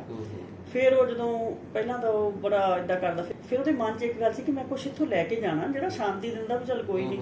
ਬਾਹਰ ਆਇਆ, ਪਹਿਲਾਂ ਤਾਂ ਇੱਕ ਘਰ 'ਚ ਗਿਆ, ਚੋਰੀ ਜਿਹਾ 'ਚ ਪਾ ਦੋ, ਆਹ ਕਿਸੇ ਨੂੰ ਕੀ ਪਤਾ ਮੰਗਣ ਵਾਲਾ ਆਇਆ, ਅਗਲੇ ਨੇ ਕੀ ਪੁੱਛਣਾ ਤੂੰ ਕੌਣ, ਉਹਨੇ ਪਾਤਾ। ਦੂਜੇ ਗਿਆ, ਤੀਜੇ ਗਿਆ। ਫਿਰ ਉਹਨੇ ਸੋਚਿਆ ਮੈਨੂੰ ਤਾਂ ਕਿਹੜਾ ਕੋਈ ਜਾਣਦਾ, ਸਾਰਾ ਪਿੰਡ ਮੰਗ ਲਿਆ। ਫਿਰ ਤਾਂ ਉਹਨੂੰ ਇਹ ਚੇਤਾ ਭੁੱਲ ਗਿਆ ਵੀ ਕੀ ਕਰਨਾ। ਜਦੋਂ ਸ਼ਾਮ ਨੂੰ ਉਹਦੇ ਕੋਲ ਆਇਆ ਨਾ, ਤੂੰ ਦੇਖ, ਫਿਰ ਉਹ ਕਹਿੰਦਾ ਹਾਂਜੀ ਦੱਸੋ। ਕਹਿੰਦਾ ਹੁਣ ਇਹ ਦੱਸ ਵੀ ਇਹ 'ਚ ਹਿੰਦੂਆਂ ਦਾ ਕਿਹੜਾ ਤੇ ਮੁਸਲਮਾਨਾਂ ਦਾ? ਕਹਿੰਦਾ ਜੀ ਮੈਂ ਨਹੀਂ ਰਿਹਾ, ਮੈਨੂੰ ਨਹੀਂ ਪਤਾ ਕਿਹੜਾ ਹਿੰਦੂਆਂ ਦਾ ਤੇ ਕਿਹੜਾ। ਇੱਥੋਂ ਸ਼ੁਰੂ ਹੋਈ। ਸੋ ਉਹ ਮੇਰੀ ਜ਼ਿੰਦਗੀ ਦਾ ਟਰਨਿੰਗ ਪੁਆਇੰਟ ਸੀਗਾ। ਮੈਡਮ ਜਿੱਦਾਂ ਹੁਣ ਕੁੱਕੜ ਮਜ਼ਾਰਾ ਹੈ ਨਾ, ਉਹ ਗੜ ਸ਼ੰਕਰ ਦੇ ਨੇੜੇ 8.5-9 ਕਿਲੋਮੀਟਰ 8.5-9 ਕਿਲੋਮੀਟਰ, ਉਹ ਵੀ ਬੜਾ ਬਿਲਕੁਲ ਹੀ ਪਛੜਿਆ ਇਲਾਕਾ, ਮਤਲਬ ਕੰਢੀ ਕਿਨਾਰੇ ਉੱਥੇ ਹੈਗਾ ਸਾਰਾ ਕੁਝ। ਉਹ ਮਤਲਬ ਜਦੋਂ ਉਸ ਹਸਪੀਟਲ ਦੇ ਬਣਨ ਦੇ ਵਿਚਕਾਰ, ਮਤਲਬ ਦਰਮਿਆਨ ਬਾਬਾ ਜੀ ਛੱਡ ਕੇ ਚਲੇ ਗਏ ਆਪਾਂ ਨੂੰ, ਤੇ ਮੈਂ ਵੀ ਉਹਨਾਂ ਦੇ ਨਾਲ ਬੜਾ ਲੰਬਾ ਸਮਾਂ ਗੁਜ਼ਾਰਿਆ, ਉਹਨਾਂ ਦੀ ਛਾਂ ਹੇਠ ਬਹੁਤ ਕੁਝ ਸਿੱਖਿਆ, ਤੁਹਾਡੇ ਕੋਲ ਰਿਹਾ। ਹੁਣ ਮਤਲਬ ਜਦੋਂ ਇੱਕਦਮ ਉਹ ਮਤਲਬ ਚਲੇ ਗਏ ਸਰੀਰਕ ਤੌਰ ਤੇ, ਫਿਰ ਮਨ ਟੁੱਟਾ ਨਹੀਂ ਕਿ ਮਤਲਬ ਕਿੱਦਾਂ ਫਿਰ ਸਾਰਾ ਕੁਝ ਸੰਭਵ ਹੋਇਆ? ਸਾਰਾ ਕੁਝ ਹੁਣ ਇਸ ਵੇਲੇ ਕਿੰਨੇ ਉੱਥੇ ਹਸਪੀਟਲ 'ਚ ਕਿੰਨੇ ਬੈੱਡ ਹੈਗੇ ਆ? 30 ਬੈੱਡ। ਤੇ ਮੇਰੇ ਖਿਆਲ ਹਰ ਸਹੂਲਤ ਉੱਥੇ ਇਸ ਵੇਲੇ, ਉਹ ਕਿਹੜੀਆਂ ਸਹੂਲਤਾਂ ਇਸ ਵੇਲੇ? ਪਹਿਲੀ ਗੱਲ ਤਾਂ ਬਾਬਾ ਜੀ ਉਸ ਅਦਾਰੇ ਵਿੱਚ ਸਾਡੇ ਨਾਲ 7 ਸਾਲ ਰਹੇ ਨੇ। ਤੇ ਉਹਨਾਂ ਨੇ ਸਾਡੇ ਨਾਲ ਪੂਰਾ ਪਿੰਡਾਂ ਦੇ ਵਿੱਚ ਜਾ ਕੇ, ਸਵੇਰੇ ਅਸੀਂ 7 ਵਜੇ ਜਾਂਦੇ ਸੀ ਤੇ ਅਸੀਂ ਪਿੰਡਾਂ ਚੋਂ ਹੀ ਪੈਸੇ ਇਕੱਠੇ ਕੀਤੇ, ਇੱਕ ਪਿੰਡ ਦੇ ਜੁੰਮੇ ਲਾਤਾ ਵੀ ਅਸੀਂ ਤੁਹਾਡੇ, ਕਿਉਂਕਿ ਉਧਰਲੇ ਲੋਕ ਜਿਹੜੇ ਸੀ ਨਾ, ਉਹੀ ਬੀਚ ਤੇ ਕੰਢੀ ਦਾ ਏਰੀਆ ਸਾਰਾ ਗੜਸ਼ੰਕਰ ਤੋਂ ਪਰੇ ਦਾ, ਉਹ ਹੀ ਢਾਹਾਂ ਕਲੀਰਾਂ ਹਸਪੀਟਲ ਚ ਆਉਂਦੇ ਸੀਗੇ। ਇਹ ਸਾਨੂੰ ਵੀ ਪਤਾ ਸੀਗਾ। ਤੇ ਵੀ ਉਹ ਲੋਕਾਂ ਦੇ ਕੋਲ ਗਏ, ਪਿੰਡਾਂ ਚੋਂ ਪੈਸੇ। 7 ਸਾਲ ਬਾਬਾ ਜੀ ਨੇ ਸਾਡੇ ਨਾਲ ਕੰਮ ਕੀਤਾ ਤੇ ਫਿਰ 3-4 ਸਾਲ ਤਾਂ ਬਾਬਾ ਜੀ ਕਾਫੀ ਸਿੱਖ ਰਹੇ ਨੇ। ਫਿਰ ਮੈਂ ਕੁਛ ਨਹੀਂ ਕੀਤਾ, ਫਿਰ ਮੈਂ ਬਾਬਾ ਜੀ ਦੀ ਸੇਵਾ ਹੀ ਕੀਤੀ। ਤੇ ਉਸ ਵੇਲੇ ਜਦੋਂ ਇਹ ਹਸਪੀਟਲ ਵੀ 30 ਬੈੱਡ ਦਾ ਬਣ ਚੁੱਕਿਆ ਸੀ ਜਦੋਂ ਬਾਬਾ ਜੀ ਦੀ ਡੈਥ ਹੋਈ ਆ, ਤੇ ਪੈਸੇ, ਜ਼ਮੀਨਾਂ, ਪਹਿਲਾਂ ਪਿੱਛੇ 20 ਏਕੜ 22 ਜ਼ਮੀਨ ਖਰੀਦੀ। ਫਿਰ ਅਸੀਂ ਮੇਨ ਰੋਡ ਤੇ ਆ ਗਏ, 1.5-2 ਕਰੋੜ ਦੀ ਇਹ ਜ਼ਮੀਨ ਖਰੀਦੀ। ਪੰਚਾਇਤਾਂ ਦੀ ਜ਼ਮੀਨ ਸਾਨੂੰ ਮਿਲੀ ਨਹੀਂ ਕਿਤੇ, ਕਿਉਂਕਿ ਉਹ ਕਹਿੰਦੇ ਸੀ ਹੁਣ ਨੋਟੀਫਿਕੇਸ਼ਨ ਆ ਗਿਆ ਸਰਕਾਰ ਦਾ, ਤੁਸੀਂ ਜ਼ਮੀਨ ਲੈ ਨਹੀਂ ਸਕਦੇ। ਤੇ ਡੋਨੇਟ ਤਾਂ ਉਹਨਾਂ ਨੇ ਸਾਨੂੰ ਕੀਤੀ ਸੀ, ਪਰ ਅਸੀਂ ਲੈ ਨਹੀਂ ਸਕੇ। ਫਿਰ ਸਾਨੂੰ ਸਾਰੀ ਜ਼ਮੀਨ ਜਿਹੜੀ ਆ, ਹੁਣ ਸਾਡੇ ਕੋਲ ਇਸ ਵੇਲੇ 22-23 ਏਕੜ ਜ਼ਮੀਨ ਆ, ਤੇ ਉਹ ਸਾਰੀ ਅਸੀਂ ਮੁੱਲ ਲਈ। ਮੁੱਲ ਅਸੀਂ ਨਹੀਂ ਲਈ, ਉਹ ਲੋਕਾਂ ਨੇ ਸਾਡੀ ਹੈਲਪ ਕੀਤੀ। ਤੇ ਕੁਛ ਬਾਬਾ ਜੀ ਨੇ ਆਪਣੀ ਸਾਰੀ ਜ਼ਮੀਨ ਵੇਚ ਕੇ, ਜਿੱਦਾਂ 7-8 ਖੇਤ, ਸਾਰੀ ਪਹਿਲੀ ਡੋਨੇਸ਼ਨ 1.5 ਕਰੋੜ ਰੁਪਈਆ ਬਾਬਾ ਜੀ ਨੇ ਉੱਥੇ ਦਿੱਤੀ। ਤੇ ਫਿਰ ਉਸ ਤੋਂ ਬਾਅਦ ਅਸੀਂ ਲੋਕਾਂ ਤੋਂ ਪੈਸੇ ਮੰਗੇ। ਤੇ ਮੈਂ ਤੈਨੂੰ ਆਪਣੀ ਗੱਲ ਦੱਸਦੀ ਆ, ਤੁਸੀਂ ਗੱਲ ਕੀਤੀ ਕਿ ਤੁਹਾਨੂੰ ਉਦੋਂ ਤੁਸੀਂ ਟੁੱਟੇ ਨਹੀਂ। ਟੁੱਟਦਾ ਤਾਂ ਬੰਦਾ ਜ਼ਿੰਦਗੀ 'ਚ ਬਹੁਤ ਵਾਰ ਆ, ਟੁੱਟ ਕੇ ਫਿਰ ਜੁੜ ਜਾਂਦਾ, ਪਰ ਜੁੜਦਾ ਉਦੋਂ ਆ ਜਦੋਂ ਤੁਹਾਡਾ ਕੋਈ ਮਿਸ਼ਨ ਤੁਹਾਨੂੰ ਮੋਹਰੇ ਦਿਸਦਾ, ਉਦੋਂ ਫਿਰ ਤੁਸੀਂ ਉੱਠ ਪੈਂਦੇ ਹੋ। ਜੇ ਤੁਹਾਡਾ ਕੋਈ ਮਿਸ਼ਨ ਨਹੀਂ ਜ਼ਿੰਦਗੀ ਦਾ, ਫਿਰ ਟੁੱਟ ਗਿਆ ਤੇ ਟੁੱਟ ਗਿਆ, ਫਿਰ ਕੀ ਕਰਨਾ? ਜਦੋਂ ਮੈਂ ਉੱਥੋਂ ਬੰਗਿਆਂ ਤੋਂ ਆਉਂਦੀ ਸੀ। ਬੰਗੇ ਅਸੀਂ ਕਿਰਾਏ ਦੇ ਘਰ 'ਚ ਰਹਿੰਦੇ ਸੀ। ਅਸੀਂ ਸਵੇਰੇ 7 ਵਜੇ ਉੱਥੋਂ ਆ ਜਾਂਦੇ ਸੀ ਤੇ ਬਾਬਾ ਜੀ ਨੇ ਸਾਡੇ ਨਾਲ ਜਾਣਾ ਤੇ ਫਿਰ ਸ਼ਾਮੀ ਅਸੀਂ ਵਾਪਸ ਫਿਰ ਉੱਥੇ ਹੀ ਆਉਣਾ। ਤੇ ਮੈਂ ਪਿੱਛੇ ਬਹਿਣਾ ਰਘਬੀਰ ਤੇ ਬਾਬਾ ਜੀ ਮੋਹਰੇ ਹੁੰਦੇ ਸੀ। ਤੇ ਮੈਂ ਮਤਲਬ ਕਿੱਥੇ ਇਹ ਵਾਲਾ ਏਰੀਆ ਤੇ ਕਿੱਥੇ ਉਹ ਏਰੀਆ, ਜੰਗਲ ਬੀਆਬਾਨ ਕੁਛ ਨਹੀਂ ਉੱਥੇ। ਤੇ ਵੀ ਇੱਥੇ ਸਾਨੂੰ ਹੁਣ ਆਉਣਾ ਪੈਣਾ, ਵੀ ਇੱਥੇ ਹੁਣ ਅਸੀਂ ਕੰਮ ਕਰਨਾ। ਪਰ ਕਿਉਂਕਿ ਸਾਡੇ ਕੋਲ ਕੋਈ ਚਾਰਾ ਹੀ ਨਹੀਂ ਸੀ ਹੋਰ, ਜੋ ਬਾਬਾ ਜੀ ਨੇ ਕਹਿਣਾ ਸੀਗਾ ਉਹੀ ਅਸੀਂ ਕਰਨਾ ਸੀਗਾ। ਅਸੀਂ ਦੇਖਣ ਜਾਣਾ ਤੇ ਮੈਂ ਪਿੱਛੇ ਧੌਣ ਸੁੱਟ ਕੇ ਨਾ ਕਦੀ ਰੋਣ ਲੱਗ ਪੈਣਾ, ਕਦੀ ਮੈਂ ਚੁੱਪ ਕਰ ਜਾਣਾ, ਇਹਨਾਂ ਨੇ ਆਪਣੀਆਂ ਗੱਲਾਂ ਕਰੀ ਜਾਣੀਆਂ। ਜਦੋਂ ਅਸੀਂ ਪਹਿਲੇ ਦਿਨ ਇੱਕ ਪਿੰਡ ਵਿੱਚ ਗਏ, 150 ਬੰਦਾ ਉੱਥੇ ਇਕੱਠਾ ਹੋਇਆ ਹੋਣਾ, ਤੇ ਮੈਂ ਬੈਠੀ ਆ ਤੇ ਸਾਡੇ ਨਾਲ ਬੈਂਸ ਹੋਰੀ, ਹੋਰ 2-3-4 ਬੰਦੇ ਜਿਹੜੇ ਇੱਥੇ, ਉਹ ਚੌਧਰੀ ਨੰਦ ਲਾਲ ਦਾ ਪਿੰਡ ਕਰੀਮਪੁਰ, ਉਹ ਸਾਡੇ ਹਸਪੀਟਲ ਤੋਂ 2 ਕਿਲੋਮੀਟਰ ਹੀ ਥੋੜਾ ਦੂਰ ਆ। ਤੇ ਮੈਂ ਦੇਖਿਆ ਤੇ ਉਹ ਸਾਰੇ ਮਤਲਬ ਕਿ ਉਹ ਗੁੱਜਰ ਏਰੀਆ ਜ਼ਿਆਦਾ, ਤੇ ਉਹ ਆਪਣੇ ਆਪਣੇ ਟਾਈਪ ਦੇ, ਕਿਸੇ ਨੇ ਏਦਾਂ ਮੂੰਹ ਲਪੇਟਿਆ, ਕਿਸੇ ਨੇ ਕੋਸ਼, ਕਿਸੇ ਦੀਆਂ ਮਤਲਬ। ਮੈਂ ਬੈਠੀ ਰਹੀ ਤੇ ਉਹ ਸਾਰੇ ਗੱਲਾਂ ਬਾਤਾਂ ਹੋਈਆਂ। ਤੇ ਬੈਂਸ ਨੇ ਕਿਹਾ ਕਿ ਤੁਸੀਂ ਜੇ ਕਿਸੇ ਨੇ ਤੁਹਾਡੇ ਚੋਂ ਕਿਸੇ ਨੇ ਗੱਲ ਕਰਨੀ ਆ ਤੇ ਤੁਸੀਂ ਆਪਣੀ ਗੱਲ, ਕਿਉਂਕਿ ਬਾਬਾ ਜੀ ਹੁਣ ਤੁਹਾਡੇ ਏਰੀਏ 'ਚ ਆਏ, ਤੁਸੀਂ ਪਹਿਲਾਂ ਉੱਥੇ ਜਾਂਦੇ ਸੀ, ਅੱਜ ਉਹ ਤੁਹਾਡੇ 'ਚ, ਤੁਸੀਂ ਕੀ ਹੈਲਪ ਕਰ ਸਕਦੇ, ਬੋਲੋ। 4-5 ਬੰਦਿਆਂ ਨੇ ਹੱਥ ਖੜੇ ਕੀਤੇ। ਪਹਿਲਾ ਬੰਦਾ ਉੱਠਿਆ, ਉਹਨੇ ਕਿਸੇ ਨੂੰ ਸੰਬੋਧਨ ਨਹੀਂ ਕੀਤਾ, ਕਿਉਂਕਿ ਪ੍ਰੈਜ਼ੀਡੈਂਟ ਬੈਠੇ ਨੇ, ਚੌਧਰੀ ਨੰਦ ਲਾਲ ਬੈਠਾ, ਬੈਂਸੁਰੀ ਉਹਨਾਂ ਦੇ ਇਲਾਕੇ ਦੇ ਬੈਠੇ ਨੇ, ਸਧਾਰਨ ਬੰਦੇ ਪਿੰਡ ਦੇ। ਉਹਨੇ ਮਾਈਕ ਫੜਿਆ, ਕਹਿੰਦਾ ਦੇਖੋ ਜੀ ਆਹ ਬੈਠੇ ਆ ਸੁਸ਼ੀਲ ਭੈਣ ਜੀ। ਤੇ ਮੇਰੇ ਕਹਿੰਦਾ ਮੈਂ ਅੱਜ ਉਦੋਂ ਕਹਿੰਦਾ ਢਾਹਾਂ ਤੋਂ ਨਾ ਮੈਂ ਆਪਣੇ ਇਲਾਕੇ ਤੋਂ ਪਤਾ ਨਹੀਂ ਹਜ਼ਾਰਾਂ ਹੀ ਮਰੀਜ਼ਾਂ ਦੇ ਪੈਸੇ ਇਹਨਾਂ ਤੋਂ ਮਾਫ ਕਰਾ ਕੇ ਲਿਆਇਆ। ਮੈਂ ਏਦਾਂ ਕਰਕੇ ਅੱਖਾਂ ਮੈਂ ਉੱਪਰ, ਮੈਂ ਕਿਹਾ ਹਾਏ ਅੱਛਾ। ਤੇ ਫਿਰ ਉਹਨੇ ਬਾਬਾ ਜੀ ਦੀ ਗੱਲ ਕੀਤੀ, ਫਿਰ ਬੈਂਸ ਉਹਨਾਂ ਦੀ ਗੱਲ ਕੀਤੀ। ਤੇ ਅੱਜ ਕਹਿੰਦਾ ਤੁਸੀਂ ਸਾਡੇ ਇਲਾਕੇ 'ਚ ਆਏ ਹੋ, ਅਸੀਂ ਜੋ ਸਰੂਗਾ ਅਸੀਂ ਕਰਾਂਗੇ। ਮੈਂ ਥੋੜੀ ਸ਼ੇਰ ਹੋ ਗਈ। ਫਿਰ ਦੂਜਾ ਬੰਦਾ ਬੋਲਿਆ, ਉਹਨੇ ਬਾਬਾ ਜੀ ਦਾ ਸਾਰਿਆਂ ਦਾ ਧੰਨਵਾਦ ਕਰਕੇ ਤੇ ਫਿਰ ਉਹਨੇ ਵੀ ਆਹੀ ਗੱਲ ਕੀਤੀ, ਕਹਿੰਦਾ ਮੇਰੇ ਭਤੀਜੇ ਦੇ ਸੱਟ ਲੱਗ ਗਈ। ਪੈਲੀ ਵਾਲੇ ਹਜੂਰਾ ਸਿੰਘ ਨੇ ਭੈਣ ਜੀ ਨੂੰ ਫੋਨ ਕੀਤਾ, ਇਹ ਕਹਿੰਦਾ ਗੇਟ 'ਚ ਖੜੇ ਸੀਗੇ ਤੇ ਅੰਦਰ ਡਾਕਟਰ ਕਹਿੰਦਾ ਸਾਰੇ ਸਟੈਥੋ ਪਾ ਕੇ ਵੀ ਜਿੱਦਾਂ ਅਸੀਂ, ਸਾਨੂੰ ਲੱਗੇ ਵੀ ਅਸੀਂ ਤਾਂ ਬੜੇ VIP ਬੰਦੇ ਆ। ਤੇ ਰਾਤ 2 ਵਜੇ ਤੱਕ ਕਹਿੰਦਾ ਇਹ ਸਾਡੇ ਨਾਲ ਰਹੇ, ਸਾਨੂੰ ਚਾਹ ਵੀ ਪਿਲਾਈ, ਇਹਨਾਂ ਦੀ ਸੇਵਾ ਦਾ ਅਸੀਂ ਕੋਈ ਮੁੱਲ ਨਹੀਂ ਦੇ ਸਕਦੇ। ਤੇ ਇਹ ਹੁਣ ਸਾਡੇ ਇਲਾਕੇ 'ਚ ਆਏ ਆ। ਵਿਸ਼ਾਲ ਤੂੰ ਮੰਨਣਾ ਨਹੀਂ, ਮੈਂ ਸ਼ੇਰ ਹੋ ਗਈ। ਮੈਂ ਪੈਸੇ ਪਹਿਲਾਂ ਪੁੱਛਦੇ ਬੋਲਣਾ, ਮੈਂ ਕਿਹਾ ਮੈਂ ਨਹੀਂ ਬੋਲਣਾ। ਫਿਰ ਮੈਂ ਕਿਹਾ ਮੈਂ ਵੀ ਬੋਲੂੰਗੀ। ਉਹ ਦਿਨ ਗਿਆ ਤੇ ਅੱਜ ਦਾ ਆਇਆ। ਤੁਸੀਂ ਦੇਖ ਲਓ ਵੀ ਹੁਣ ਅਸੀਂ ਉੱਥੇ ਇਦਾਂ ਦਾ ਪ੍ਰਮਾਤਮਾ ਦੀ ਕਿਰਪਾ ਨਾਲ ਸੈਟਅਪ ਹੈ, ਸਾਰਾ ਕੁਝ। ਹੁਣ ਬੰਗੇ ਆਉਣ ਨੂੰ ਦਿਲ ਹੀ ਨਹੀਂ ਕਰਦਾ। ਤੇ ਸੋ ਇਹ ਕਰਦਾ, ਜੋ ਕੁਝ ਵੀ ਕਰਾਉਂਦਾ ਪ੍ਰਮਾਤਮਾ ਕਰਦਾ। ਉੱਜੜ ਕੇ ਵਸੇ ਆ, ਨੋ ਡਾਊਟ। ਬਾਬਾ ਜੀ ਨੇ ਆਪਣਾ ਸਾਰਾ ਕੁਝ ਨਿਸ਼ਾਵਰ ਕਰਕੇ ਸਾਨੂੰ ਉੱਥੇ ਬਿਠਾਇਆ। ਉਸ ਏਰੀਏ 'ਚ ਜਾ ਕੇ ਸੇਵਾ ਕਰਕੇ ਇੰਨਾ ਚੰਗਾ ਲੱਗਦਾ ਕਿ ਉਹ ਸਾਰਾ ਕੁਝ ਜੋ ਹੋਇਆ ਉਹ ਭੁੱਲ ਜਾਂਦਾ। ਅੱਛਾ, ਇੱਕ ਗੱਲ ਹੋਰ ਆ, ਹੁਣ ਤੁਸੀਂ ਮਤਲਬ ਗੁਰੂ ਨਾਨਕ ਮਿਸ਼ਨ ਜਿਹੜਾ ਟਰਸਟ ਆ, ਉਹਦੇ ਤੁਸੀਂ ਸੰਗਤਾਂ ਨੇ ਮਤਲਬ ਤੁਹਾਨੂੰ ਪ੍ਰਧਾਨ ਬਣਾ ਦਿੱਤਾ, ਕਿਉਂਕਿ ਇੱਕ ਸੁਸਾਇਟੀ ਨੂੰ ਚਲਾਉਣਾ, ਇੱਕ ਸੰਸਥਾ ਨੂੰ ਚਲਾਉਣਾ, ਮਤਲਬ ਅਹੁਦੇਦਾਰ ਨਾ ਬਣ ਤੇ ਕੋਈ ਨਾ ਕੋਈ ਤਾਂ ਮੁਖੀ ਬਣਦਾ, ਫੇਰ ਹੀ ਗੱਲ ਬਣਦੀ ਹੈ ਨਾ। ਜਿਵੇਂ ਰਘਬੀਰ ਹੁਣੀ ਆ, ਬੈਂਸ ਹੁਣੀ, ਸਾਰੀ ਇੱਕ ਟੀਮ ਆ। ਤੁਸੀਂ ਸਾਰੀ ਟੀਮ ਆ ਇੱਕ ਕੰਮ ਕਰਦੇ। ਮੈਂ ਕਿਉਂਕਿ ਖੁਦ ਉਸ ਅਦਾਰੇ 'ਚ ਕੰਮ ਕੀਤਾ, ਮੈਂ ਮਹਿਸੂਸ ਕਰਦਾ। ਹੁਣ ਜਿਹੜੀ ਸੇਵਾ ਕਰਦੀ ਸੀਗੀ ਮੈਡਮ ਸੁਸ਼ੀਲ ਕੌਰ ਤੇ ਪ੍ਰਧਾਨ ਸੁਸ਼ੀਲ ਕੌਰ, ਤੇ ਕਦੀ ਪ੍ਰਧਾਨ ਵੀ ਆਇਆ ਮਨ 'ਚ ਜਦੋਂ ਵੀ ਕਵੇ ਮੈਂ ਪ੍ਰਧਾਨ ਆ? ਇਹ ਤਾਂ ਵਿਸ਼ਾਲ ਜੀ ਮੈਂ ਆਪ ਤਾਂ ਨਹੀਂ ਇਹਦੇ ਬਾਰੇ ਕੁਝ ਵੀ ਦੱਸ ਸਕਦੀ। ਇਹ ਪ੍ਰਧਾਨ ਮੈਨੂੰ ਸੰਗਤਾਂ ਤਾਂ ਚਲੋ ਸੰਗਤਾਂ ਤਾਂ ਸੇਵਾ ਤੋਂ ਪ੍ਰਭਾਵਿਤ ਹੁੰਦੀਆਂ, ਪਰ ਇਹ ਸਾਰਾ ਕੁਝ ਬਾਬਾ ਜੀ ਆਪ ਲਿਖ ਕੇ ਗਏ ਸੀਗੇ। ਤੇ ਜਿਸ ਦਿਨ ਉਹਨਾਂ ਦਾ ਭੋਗ ਪਿਆ, ਮੈਨੂੰ ਉਸ ਦਿਨ ਪਤਾ ਲੱਗਿਆ। ਤੁਸੀਂ ਦੇਖੋ ਮੈਂ ਉਹਨਾਂ ਦੇ ਨਾਲ ਰਹਿੰਦੀ ਸੀ, ਪਰ ਮੈਨੂੰ ਨਹੀਂ ਪਤਾ ਕਿ ਉਹਨਾਂ ਨੇ ਕਦੋਂ ਲਿਖਿਆ, ਕਦੋਂ ਸਾਰਾ ਕੁਝ ਉਹ ਰਘਬੀਰ ਨੂੰ ਦਿੱਤਾ। ਨਾ ਰਘਬੀਰ ਨੇ ਕਦੀ ਮੇਰੇ ਨਾਲ ਗੱਲ ਕੀਤੀ। ਅੱਛਾ। ਹਾਂ, ਬਾਬਾ ਜੀ ਦੇ ਭੋਗ ਵਾਲੇ ਦਿਨ ਇਹ ਮਾਸਟਰ ਜੀ ਨੇ, ਸੁਰਜੀਤ ਪਾਤਰ ਹੋਰੀ ਆਏ ਹੋਏ ਸੀ, ਸੰਗਤਾਂ ਬਹੁਤ ਆਈਆਂ ਸੀ। ਉਹਨਾਂ ਨੇ ਅਨਾਉਂਸ ਕੀਤਾ ਕਿ ਇਹ ਬਾਬਾ ਜੀ ਲਿਖ ਕੇ ਗਏ ਨੇ, ਤੇ ਅੱਜ ਤੋਂ ਇਹਨਾਂ ਨੇ ਉਦੋਂ ਅਨਾਉਂਸ ਕੀਤਾ। ਤੇ ਮੈਡਮ ਜੀ ਬਾਬਾ ਜੀ ਬੁੱਧ ਸਿੰਘ ਦਾ ਨਾਮ ਲੈਂਦਿਆਂ ਬਹੁਤ ਭਾਵਕ ਹੋ ਗਿਆ, ਮਤਲਬ ਕਿਉਂਕਿ ਨਾ ਉਹ ਕੋਈ ਆਮ ਨਾਂ ਸੀਗੇ। ਮੈਨੂੰ ਉਸ ਦਿਨ ਪਤਾ ਲੱਗਿਆ, ਉਹ ਕਹਿੰਦੇ ਕਿ ਬਾਬਾ ਜੀ ਕਹਿ ਕੇ ਗਏ ਕਿ ਮੇਰੇ ਤੋਂ ਬਾਅਦ ਇਹ ਸੇਵਾ ਜਿਹੜੀ ਆ ਸੁਸ਼ੀਲ ਕਰੂਗੀ।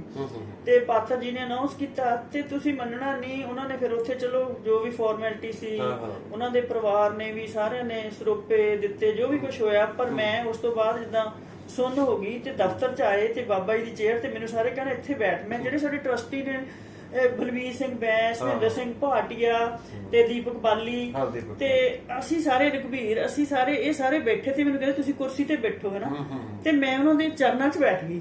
ਮੈਂ ਕਿਹਾ ਵੀ ਮੈਂ ਇਸ ਕਾਬਲ ਹੀ ਨਹੀਂ ਹੈਗੀ, ਵੀ ਬਾਬਾ ਜੀ ਲਿਖ ਗਿਆ ਠੀਕ ਹੈ, ਤੁਸੀਂ ਮੇਰੇ ਤੋਂ ਵੱਡੇ ਹੋ, ਵੀ ਇਹ ਕੰਮ ਤੁਸੀਂ ਕਰਨਾ, ਵੀ ਤੁਸੀਂ ਬਿਲਕੁਲ। ਉਹਨਾਂ ਨੇ ਬਹੁਤ ਮੈਨੂੰ ਸਮਝਾਇਆ, ਬੜਾ ਕੁਝ ਕੀਤਾ।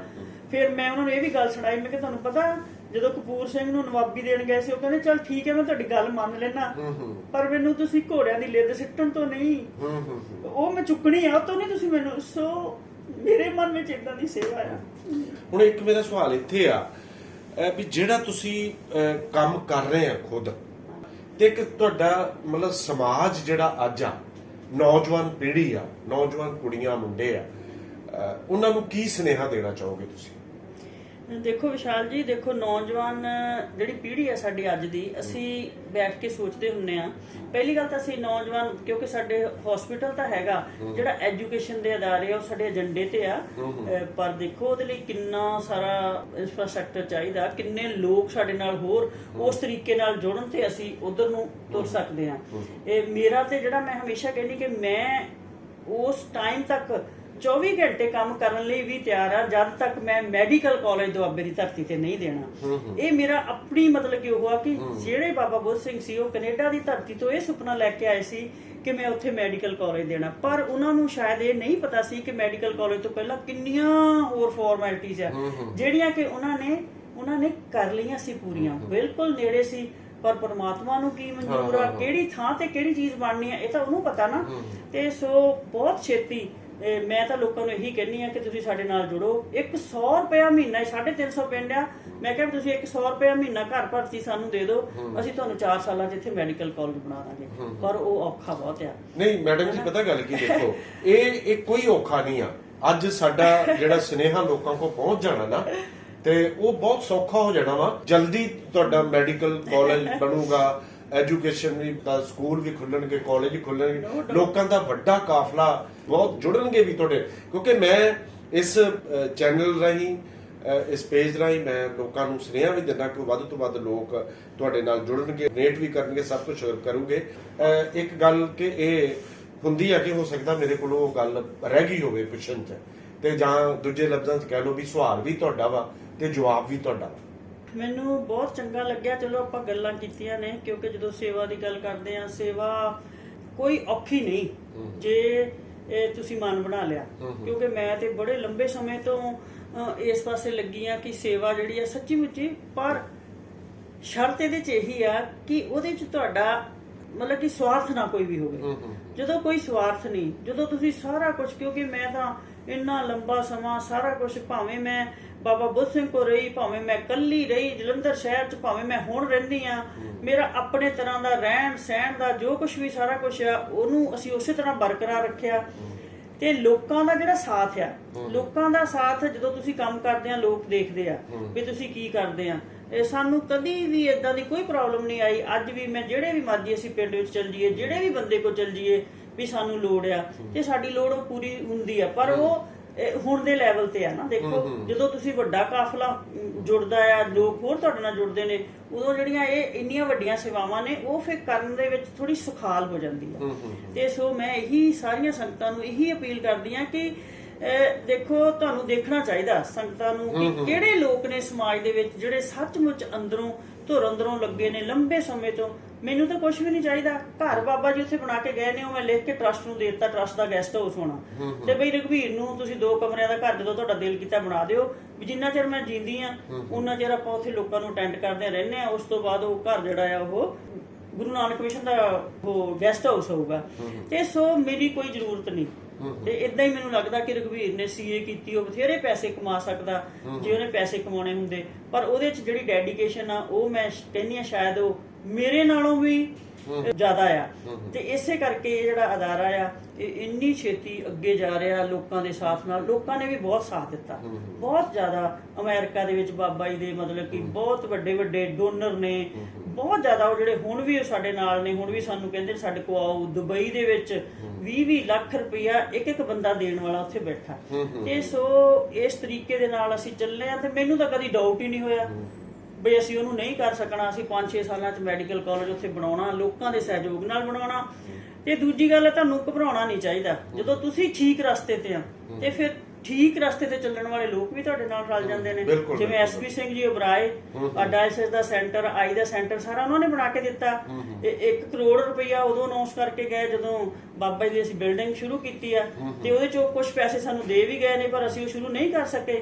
ਤੇ ਹੁਣ ਅਸੀਂ ਉਹਨਾਂ ਨੂੰ ਕਹਿਣਾ ਕਿ ਰੈਜ਼ੀਡੈਂਸ ਅਸੀਂ ਪਹਿਲਾਂ ਬਣਾਉਣੇ ਆ, ਕਿਉਂਕਿ ਡਾਕਟਰਾਂ ਨੂੰ ਜਿੰਨਾ ਚਿਰ ਅਸੀਂ ਪਰਮਾਨੈਂਟ ਨਹੀਂ ਰੱਖਾਂਗੇ ਉਹਨਾਂ ਚਿਰ ਉਹ ਅਦਾਰਾ ਚਲਾਉਣਾ ਪਿੰਡ ਵਿੱਚ ਔਖਾ ਹੋ ਜਾਂਦਾ। ਤੇ ਕੋਈ ਸਾਨੂੰ ਇਦਾਂ ਦੀ ਕੋਈ ਪ੍ਰੋਬਲਮ ਨਹੀਂ, ਪਰ ਜਿੰਨੇ ਜ਼ਿਆਦਾ ਲੋਕ ਸਾਡੇ ਨਾਲ ਜੁੜਨਗੇ, ਸਾਡਾ ਸਾਥ ਦੇਣਗੇ, ਉਨੀ ਛੇਤੀ ਅਸੀਂ ਬਾਬਾ ਜੀ ਦਾ ਸੁਪਨਾ ਜਿਹੜਾ ਉਹ ਪੂਰਾ ਕਰ ਦਵਾਂਗੇ। ਅਸੀਂ ਅਰਦਾਸ ਵੀ ਕਰਦੇ ਹਾਂ ਕਿ ਲੋਕਾਂ ਦਾ ਹੋਰ ਵੱਡਾ ਕਾਫਲਾ ਤੁਹਾਡੇ ਨਾਲ ਜੁੜੇ ਤੇ ਤੁਹਾਡੇ ਮਿਸ਼ਨ ਨੂੰ ਆਪਣਾ ਮਿਸ਼ਨ ਸਮਝ ਕੇ ਤੇ ਕਾਫਲੇ ਦੇ ਨਾਲ ਜੁੜ ਕੇ ਤੇ ਉਹ ਅੱਗੇ ਤੁਰਨ, ਤੇ ਜਿਹੜਾ ਤੁਹਾਡਾ ਰਸਤਾ ਵਾ ਹੋਰ ਸੌਖਾ ਹੋ ਜੇ, ਹੋਰ ਸੌਖਾ ਹੋ ਜੇ। ਤੇ ਉਸ ਕੰਢੀ ਦੇ ਖੇਤਰ ਵਿੱਚ ਲੋਕਾਂ ਨੂੰ ਜਿੱਥੇ ਤੁਸੀਂ ਮੈਡੀਕਲਸ ਦੀਆਂ ਸਹੂਲਤਾਂ ਦੇ ਰਹੇ ਆ, ਉਹਨਾਂ ਨੂੰ ਐਜੂਕੇਸ਼ਨ ਦੀਆਂ ਵੀ, ਮੈਡੀਕਲ ਕਾਲਜ ਦੀਆਂ ਵੀ ਸਹੂਲਤਾਂ ਮਿਲਣ। ਤੇ ਮੈਂ ਕਹਿੰਦਾ ਵੀ ਜਿੰਨੀ ਜਲਦੀ ਇਹ ਸਾਰਾ ਕੁਝ ਹੋਵੇ ਉੱਥੋਂ ਦੇ ਲੋਕਾਂ ਵਾਸਤੇ ਹੋਰ ਵੀ ਜ਼ਿਆਦਾ ਬਿਹਤਰ ਆ। ਉੱਥੋਂ ਦੇ ਨੌਜਵਾਨਾਂ ਨੂੰ ਰੁਜ਼ਗਾਰ ਮਿਲੂਗਾ, ਉੱਥੋਂ ਦੀਆਂ ਲੜਕੀਆਂ ਨੂੰ ਰੁਜ਼ਗਾਰ ਮਿਲੂਗਾ। ਤੇ ਇਹ ਸਾਡੀ ਅਰਦਾਸ ਆ, ਇਹ ਬਹੁਤ ਜਲਦੀ ਹੋਊਗਾ ਸਾਰਾ ਕੁਝ। ਤੇ ਮੈਂ ਤੁਹਾਡਾ ਇੱਥੇ ਆਉਣ ਤੇ ਸੁਸ਼ੀਲ ਜੀ ਬਹੁਤ ਬਹੁਤ ਧੰਨਵਾਦ ਕਰਦਾ ਕਿ ਤੁਸੀਂ ਅੱਜ ਆਪਣਾ ਕੀਮਤੀ ਸਮਾਂ ਕੱਢ ਕੇ ਸਾਡੇ ਸਟੂਡੀਓ 'ਚ ਆਏ। ਆਪਾਂ ਫਿਰ ਮਿਲਦੇ ਹਾਂ। ਮੈਂ ਤੁਹਾਡਾ ਆਪਣੀ ਟੀਮ ਵੱਲੋਂ ਸਾਰਿਆਂ ਦਾ ਬਹੁਤ ਬਹੁਤ ਸਵਾਗਤ ਕਰਦਾ। ਦੋਸਤੋ, ਇਹ ਸਨ ਅੰਬਰਾਂ ਦੇ ਸਰਨਾਵੇ ਜਿਹੜਾ ਅਸੀਂ ਕਾਲਮ ਸ਼ੁਰੂ ਕੀਤਾ ਮੈਡਮ ਸੁਸ਼ੀਲ ਕੌਰ ਜੀ। ਆਪਾਂ ਫਿਰ ਮਿਲਦੇ ਹਾਂ, ਕਿਸੇ ਹੋਰ ਸ਼ਖਸੀਅਤ ਨਾਲ ਗੱਲਬਾਤ ਕਰਾਵਾਂਗੇ। ਤਦ ਤੱਕ ਲਈ ਧੰਨਵਾਦ, ਸ਼ੁਕਰੀਆ।